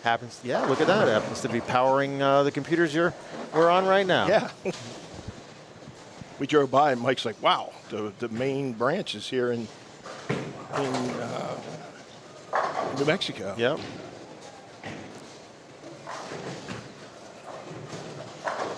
What's going on, Michael? Any good news? Anything? We got any hot stuff? Not really. Scores are, we're just waiting for one more pair to come in, and I'll have an update after game 5. We see that Frank Guccione, he bowled 221 that game, right? To get to 38. Yeah, he was 17. That's correct. 221 to get to 38. So that's a move. What does Sarah have that game?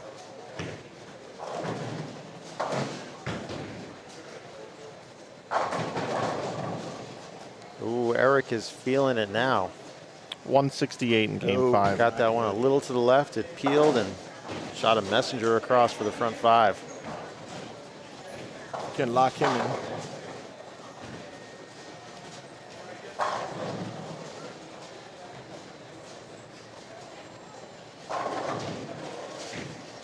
How about the Little League World Series up there, Mike, that's on the TV? I grew up in Wilmington, Delaware. They have a team that made it to the World Series. Now I live in Vegas, and Summerlin has a team in it. Wow. All those teams and the 2 places that I grew up in now that I call my home city are both in the Little League World Series. That's crazy, as many cities as there is in Delaware is about that big, you know, so they make the World Series a lot.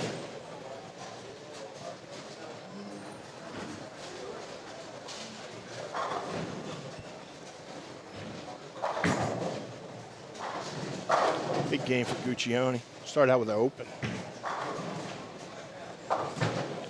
Figure now he's only 26 over.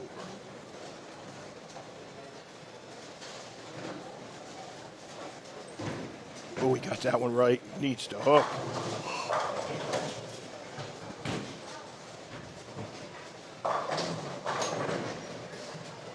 It's amazing how it just magnifies when you make those mistakes.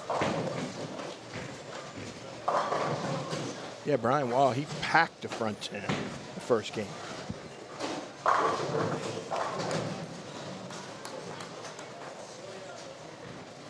We just rolled 31,000 total views for this event so far. All squads combined. Not bad. That's Not good. bad. Shout out to all the viewers. Thanks for tuning in. Been very steady. Frank needs to make his spare. You don't want to have 2 opens early. Oh, that's got no chance. Gotta slow your mind All down right, there, buddy. Frank's got to bounce back. He's got to slow down.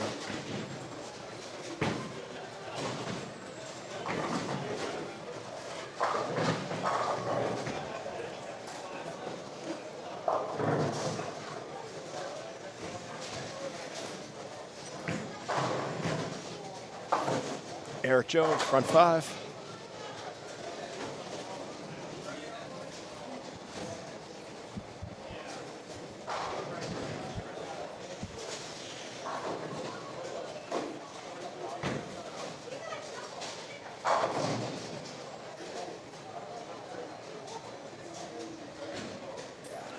All right, guys, all scores are in through 5. Here we go.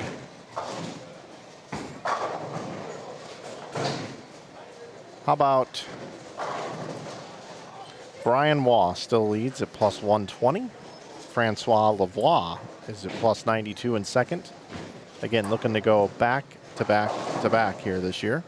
Hector Pena is at plus 83. Dio Bernard is fourth at plus 71. Eric Jones fifth at 62. Kyle Duster sixth at 49. You got Zach Wilkins and Frank Guccione at plus 38 each. Then we go minus, guys. We got right now 8 players plus 38 or more. So if you take 8 players into that cut number at 38 or more, Be 11, but you got to get rid of Eric Jones's other number. okay. Yeah.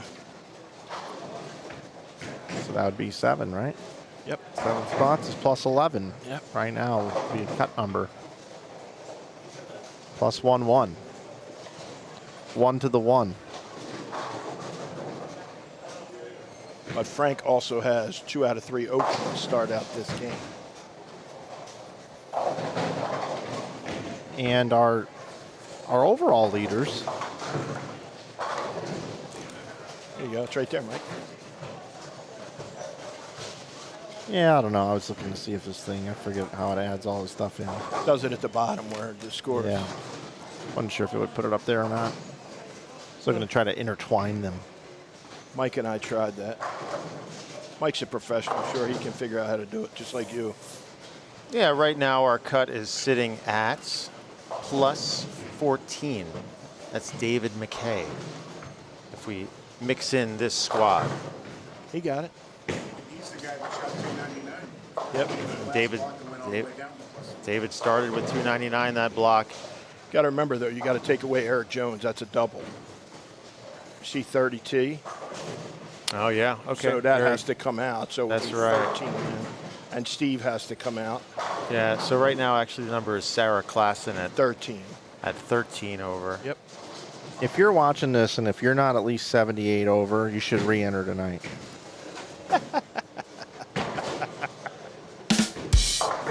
Trying to get those entries up a little bit.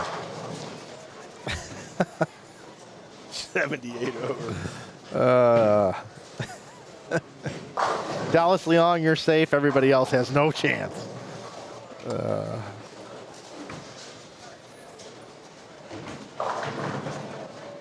169 leads currently. Overall, all squads combined. We got 4 players over 100 coming into this squad. We've got 1 player over 100 this squad at plus 120 is Brian Waugh.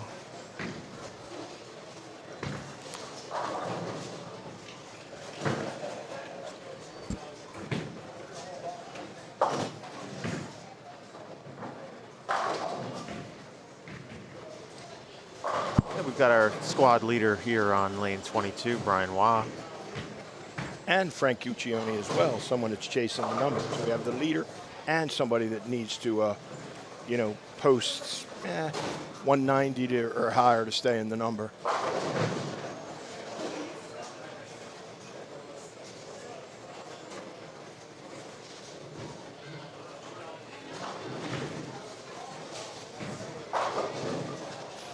Eric Jones. Let's go back to Eric spare Jones. double. Yeah, I think he's got the front 6 maybe. No, he left 7 pin. Did he leave a 7? 5 bagger spare double. Yeah, this looks like Eric is going to be cemented in the cut here. Eric gets the night off. Sarah does not. She's going to be right on the number. Somebody, one person's going to beat her. You know what I mean? Somebody. So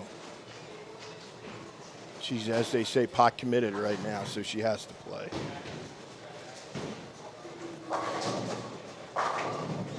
Good shot right there. Yeah, very nice shot there. Eddie Joe Torres. Hi, Rick.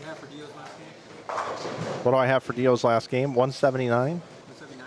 Yeah. 177. 177 for Dio Bernard. Ended up Thank you. 69 over. Can we get a camera on 15 and 16? Do we know the scores over there? We do not have a camera. That's our best pair, right? The best pair in the house, we're saying. It is. It seems to be. Eddie Joe Torres, he needs a big game. He just flushed one. I don't know what he's got over there. 15 and 16. Is Looks like there's some strikes there. There's a 4-bagger, Mike. There's a. Yeah. Let's see what I can come up with. He shifted the camera a little bit. Earlier, but it doesn't get you the scores. Yeah, it though. just gets the actual bowler. 279. Sure, that's not Eric you're looking at, Mike?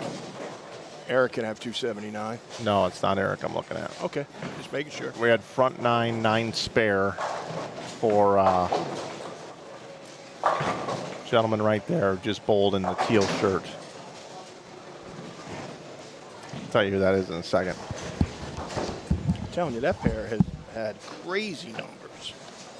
It would be interesting if you asked somebody like Steve Mackey or somebody, hey, what's the best pair in the place? If they would say that pair, because here, it sure feels like it hasn't even been close. You figure there's 4 strings of 9 strikes in a row on that pair alone. I mean, that's the amazing thing. What happens when you make the lanes super, super hard, and you just get a little bit of a sniff of a ball reaction, and it feels like you got the whole lane. Oh, absolutely. You go where you think, man, I'm like, you're throwing it slow and you're steering it, and then that when you can actually let it go a little bit and it comes off the spot. Figure out who it is, Mike. Juan Garza. He was minus 132. Oh, that feels like a re-entry game.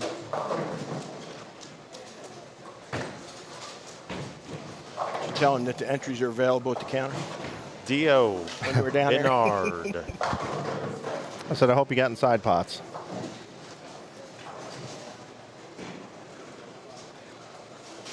Dio is going to be cemented in the finals as well. Seems like a long time since Guccione's been. Oh, there we go. You know what I mean? There's Eddie Joe Torres. Yep. Guccione out the window again. Eddie Joe's got a 6-bagger there. Yeah, not going to be enough. Not going to be enough. He'll 2-1 finish in just around even par, a few under. Re-entry game. Mike, if you had to shoe up in this and bowl the next squad, which I know you're not, what do you think would be a good over-under score for you on this? Right now? Right now. Totally out of practice. Don't bowl really anymore. With the one ball that is way wrong. Right now? What ball you got, like an IQ tour or something? Yeah. Yeah. God. I mean, if I bowled like even, I think that would be probably really good. I don't know. I mean, I do like shoving it over my left foot, so not why I put this pattern out. I think you could get 30 I didn't or even 40 really over. put this pattern out. I think you could get 30 or 40 over. Catch one pair It to was a like couple pairs 10 that are years ago, good. Jimmy. Doesn't Even matter. just me getting through 6 games is really hard right now. Stop it. Your Mike's Hagan. Yeah, trust me. It's not pretty. My hand starts to hurt. you have to build it back up, man. I mean, you know, if you don't bowl anything, you lose all of that callus on your hand. No feel, the no touch. feel, you know. Typing on a keyboard's not going to necessarily give me those muscles. Yeah, with that headset you got back there, you're doing less and less typing these days even. Exactly. Right? Just working my jaw. That's it. The old jawbone.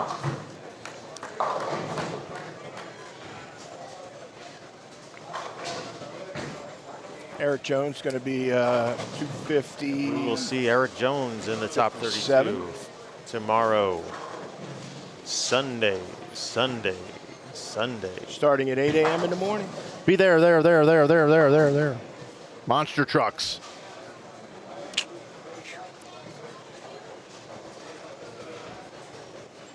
I used to love those monster truck promos.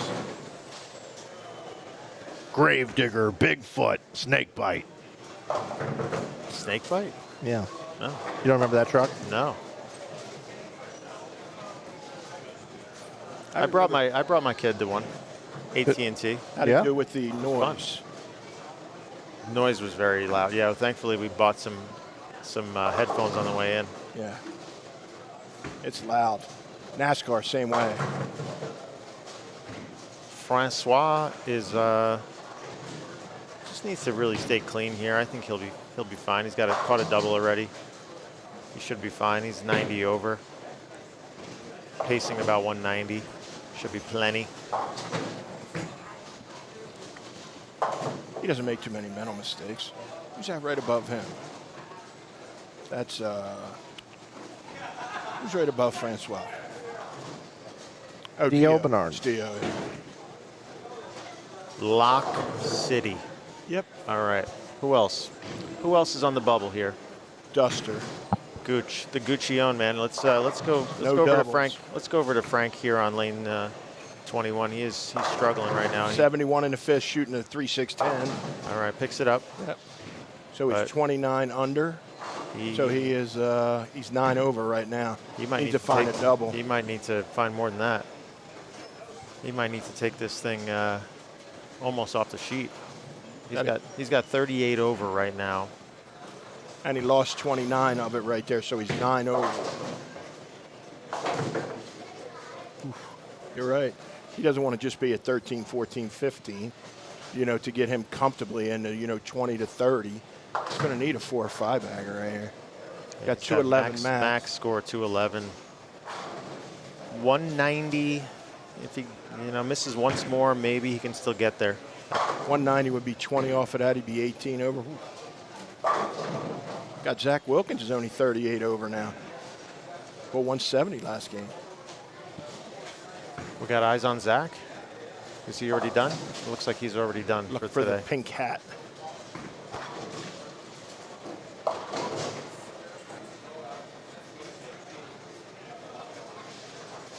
So he's close. Anybody else we got in there? I think, D-Ron, I don't know. D-Ron needs a big game to go in, but he's down on the low end. Eddie Joe didn't get there at number 48. Yep. D-Ron down there. Sarah, she's already got 13 over in. She got 8 on the fill, too. Right now we're 168 entries total for the tournament. That's awesome. Probably get another 32 this evening. Maybe we'll get to 200 total entries. If we do, yeah, I can't wait to hear this. Then what? Then we're gonna have to look at the prize fund, but I think we might be able to get to our projected first place prize of $10,000, which would be very exciting. We'd love to be able to make that happen for the lucky winner. I think it's unbelievable. You've only had a couple months to really push it and to get this many players. When did you get the keys to this place? April 28th. Yeah, 4 months ago. 3.5 months ago.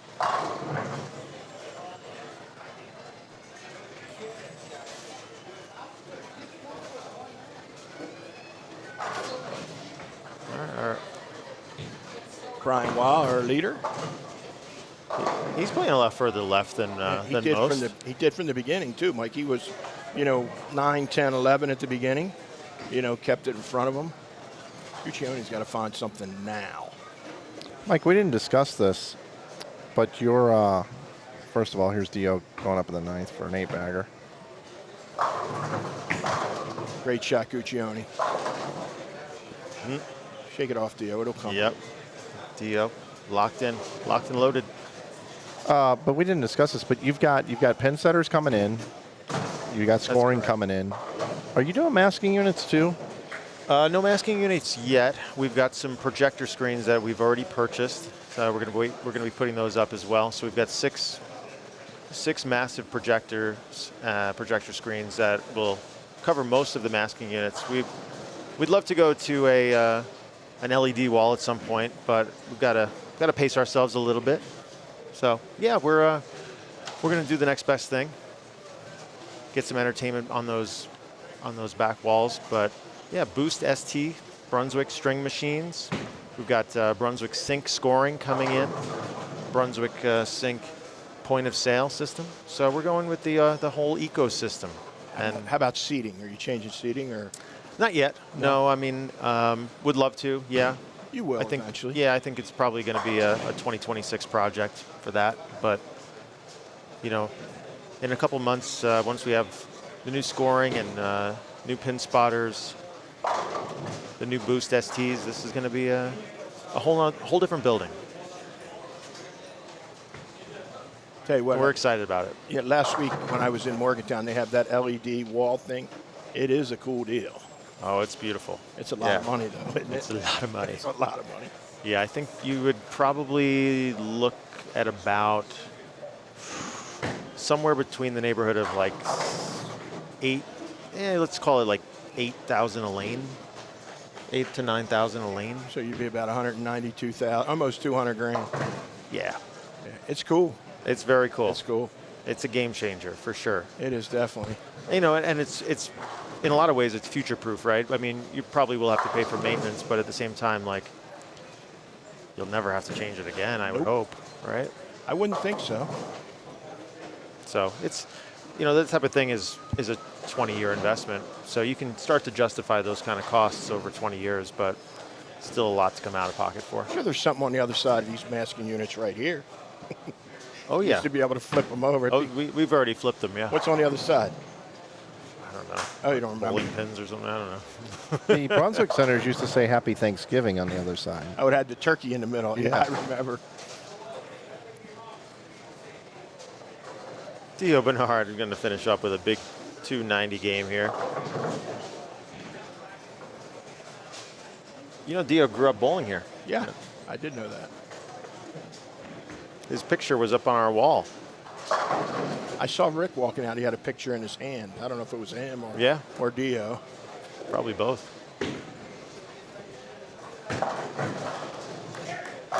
Moved a little right, too. You know, looking at 289. Dad's never far away. Look, right there. Right next to him. 289. That was Zach Wilkins' average for his 1455 5-game block. Is that Sarah Clausen with 257? On the bottom left? I don't believe so. That was Eric No. Jones. Oh, because Rick's sitting right here. That's why I thought. No, that's Eric Jones. Rick just came over to watch him. I thought that was their pair. Frankie's going to be safely in. Gets the night off. All right, we need the Guccione here. Oh, collapses catches the 4. A little 4-9 tripper. Big. All right, big. Little left off his hand. Laid there. Well, if he gets the next one, I think he's in okay shape. He's got to get the next one, though.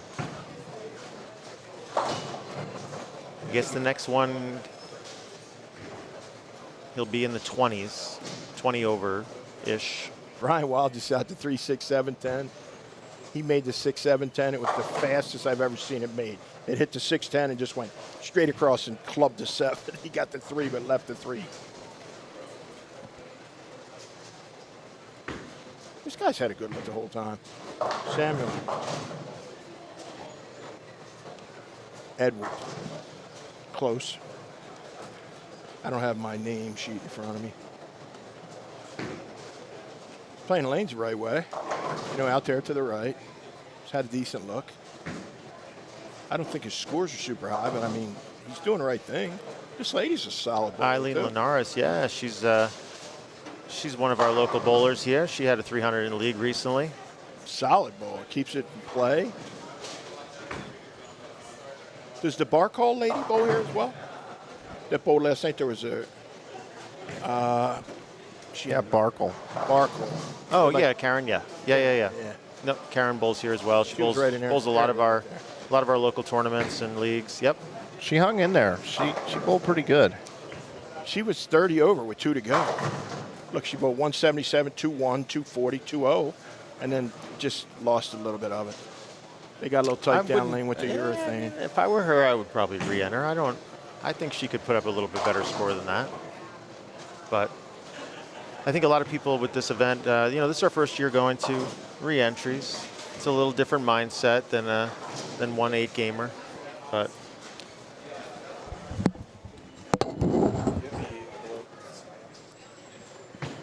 Big shot right here for Frank Cuccione, Mike. Oh.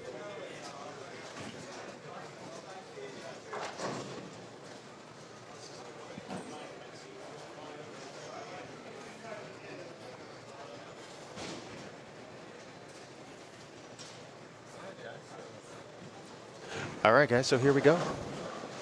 Frank Cuccione, PBA 50 player, looking to make the finals. Looking to put himself in a really good position to make the finals, let's put it that way.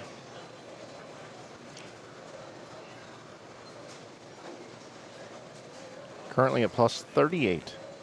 Guess who just texted me, Mike Fagan? It could be a million people, but someone you know from Long Island. Oh, a little further right. All right, didn't like it off his hand. Still has a chance, though. It happens all the time. Amazing the people that we know for so long. Tom Laskow. Shout out to Tom Laskow. Gold coach, smart guy. All right, Frankie's going to have to take this one off the sheet now and probably get a little bit of help from the field. That's 190. Said I'll put him 28 over. Yeah, 28 over.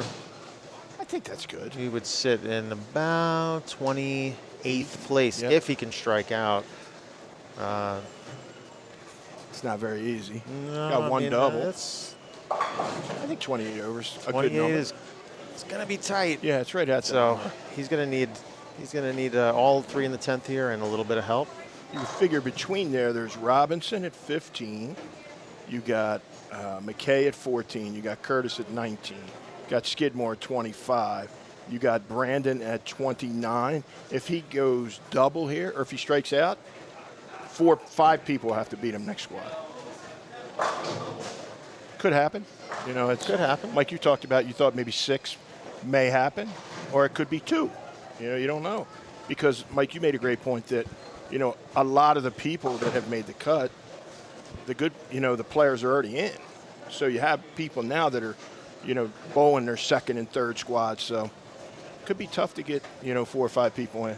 Yeah, as of right now, there are not any new entries that are coming in on the last squad as far as we know. It's all going to be re-entries. But we'll see if anybody last minute arrivals. Maybe people saw the broadcast and hopped in the car, decided to make an appearance. You know who you are if you're on your way. Oh yeah. Here's our man Frank. All right, here we go, Frank. Come on, let's do it. We need all 3 in the 10th. Come on, Frank. For the power of raisins. That was pretty solid right there. That was a there nice we go. shot. There we go. I'm actually going to clap that one. Got off the hand pretty nicely. I'm on it. All right. Oh wow, Tackett's here. Wow. Holy cow. There's Jordan Snodgrass with Frank. Oh, who else is coming in the door here? Oh, there's Troop. What's Troop doing here? Would they charter a flight together? Holy cow. Boy, we've Wow. just had some people show up here. There's Adam Barta. Oh, dude, Brian Walczak, sponsor. He's here. He just came in. Oh, my goodness. Alex Cavagnaro is here. I cannot believe it. And Billy O's here as well. Wow. Billy O. Dude, they're coming out in droves to support you right now, buddy. Holy cow. Ian Lang. Wow. Ian. He's here. Yep. Just walked through the door. Jeez, they're all here. Had to duck his head. Vern Peterson, John Janowitz. Oh, my God. We are. Oh, no, Frank. Oh, So that's All 20, right. that's 18. 180. 18. That's gonna be really tough. He's still gonna be technically in the number going into the last squad. He will be. He will be, but he's gonna need a lot of help next squad. And he's going to be like watching the most scariest movie in the world thinking about tonight. But this is the conundrum that we had earlier. Do you re-enter, or do you just sit on it? I think this is his second time he bowled. Yeah. Yes. So that would be 3. That's yeah. Need a marathon entry next year. There you go. Oh, that's a good idea. That's a great idea, Jim. You do. What would you put that at? What's the fee? Yeah. I think usually you got to do like 2.5 entries, right, or something like that. Yeah. I was thinking 750. 750, yeah. So maybe you do 695. Yeah. Yeah, I think people I would. think you would get people to do it, too. Oh yeah. People might enjoy that marathon entry. All right, well, guys, that's going to do it for this squad here. F squad qualifying. G squad coming up tonight at 6 o'clock, about an hour and a half from now here Mountain Time. Mike, thanks for sitting in with us. Really enjoyable. Thank you, sir. I enjoyed it, guys. Thanks. Glad to see this thing coming together. We didn't know how things were going to take shape, and I think right now we're in the green. Very happy. We're doing good. We're having a great 2025 New Mexico Open, and the best is yet to come. Sure is. Sure is. All right, that's going to do it, everybody. Thanks for tuning in, and we'll be back coming up at 6 o'clock here in about an hour and a half with more coverage here from the New Mexico Open. Again, shout out to our friends at Brunswick, our title sponsors, Shamrock Foods, Jani King, Western Bowling Proprietors Insurance, Tenpins More, and Inside Bowling. We'll see you guys coming up at 6.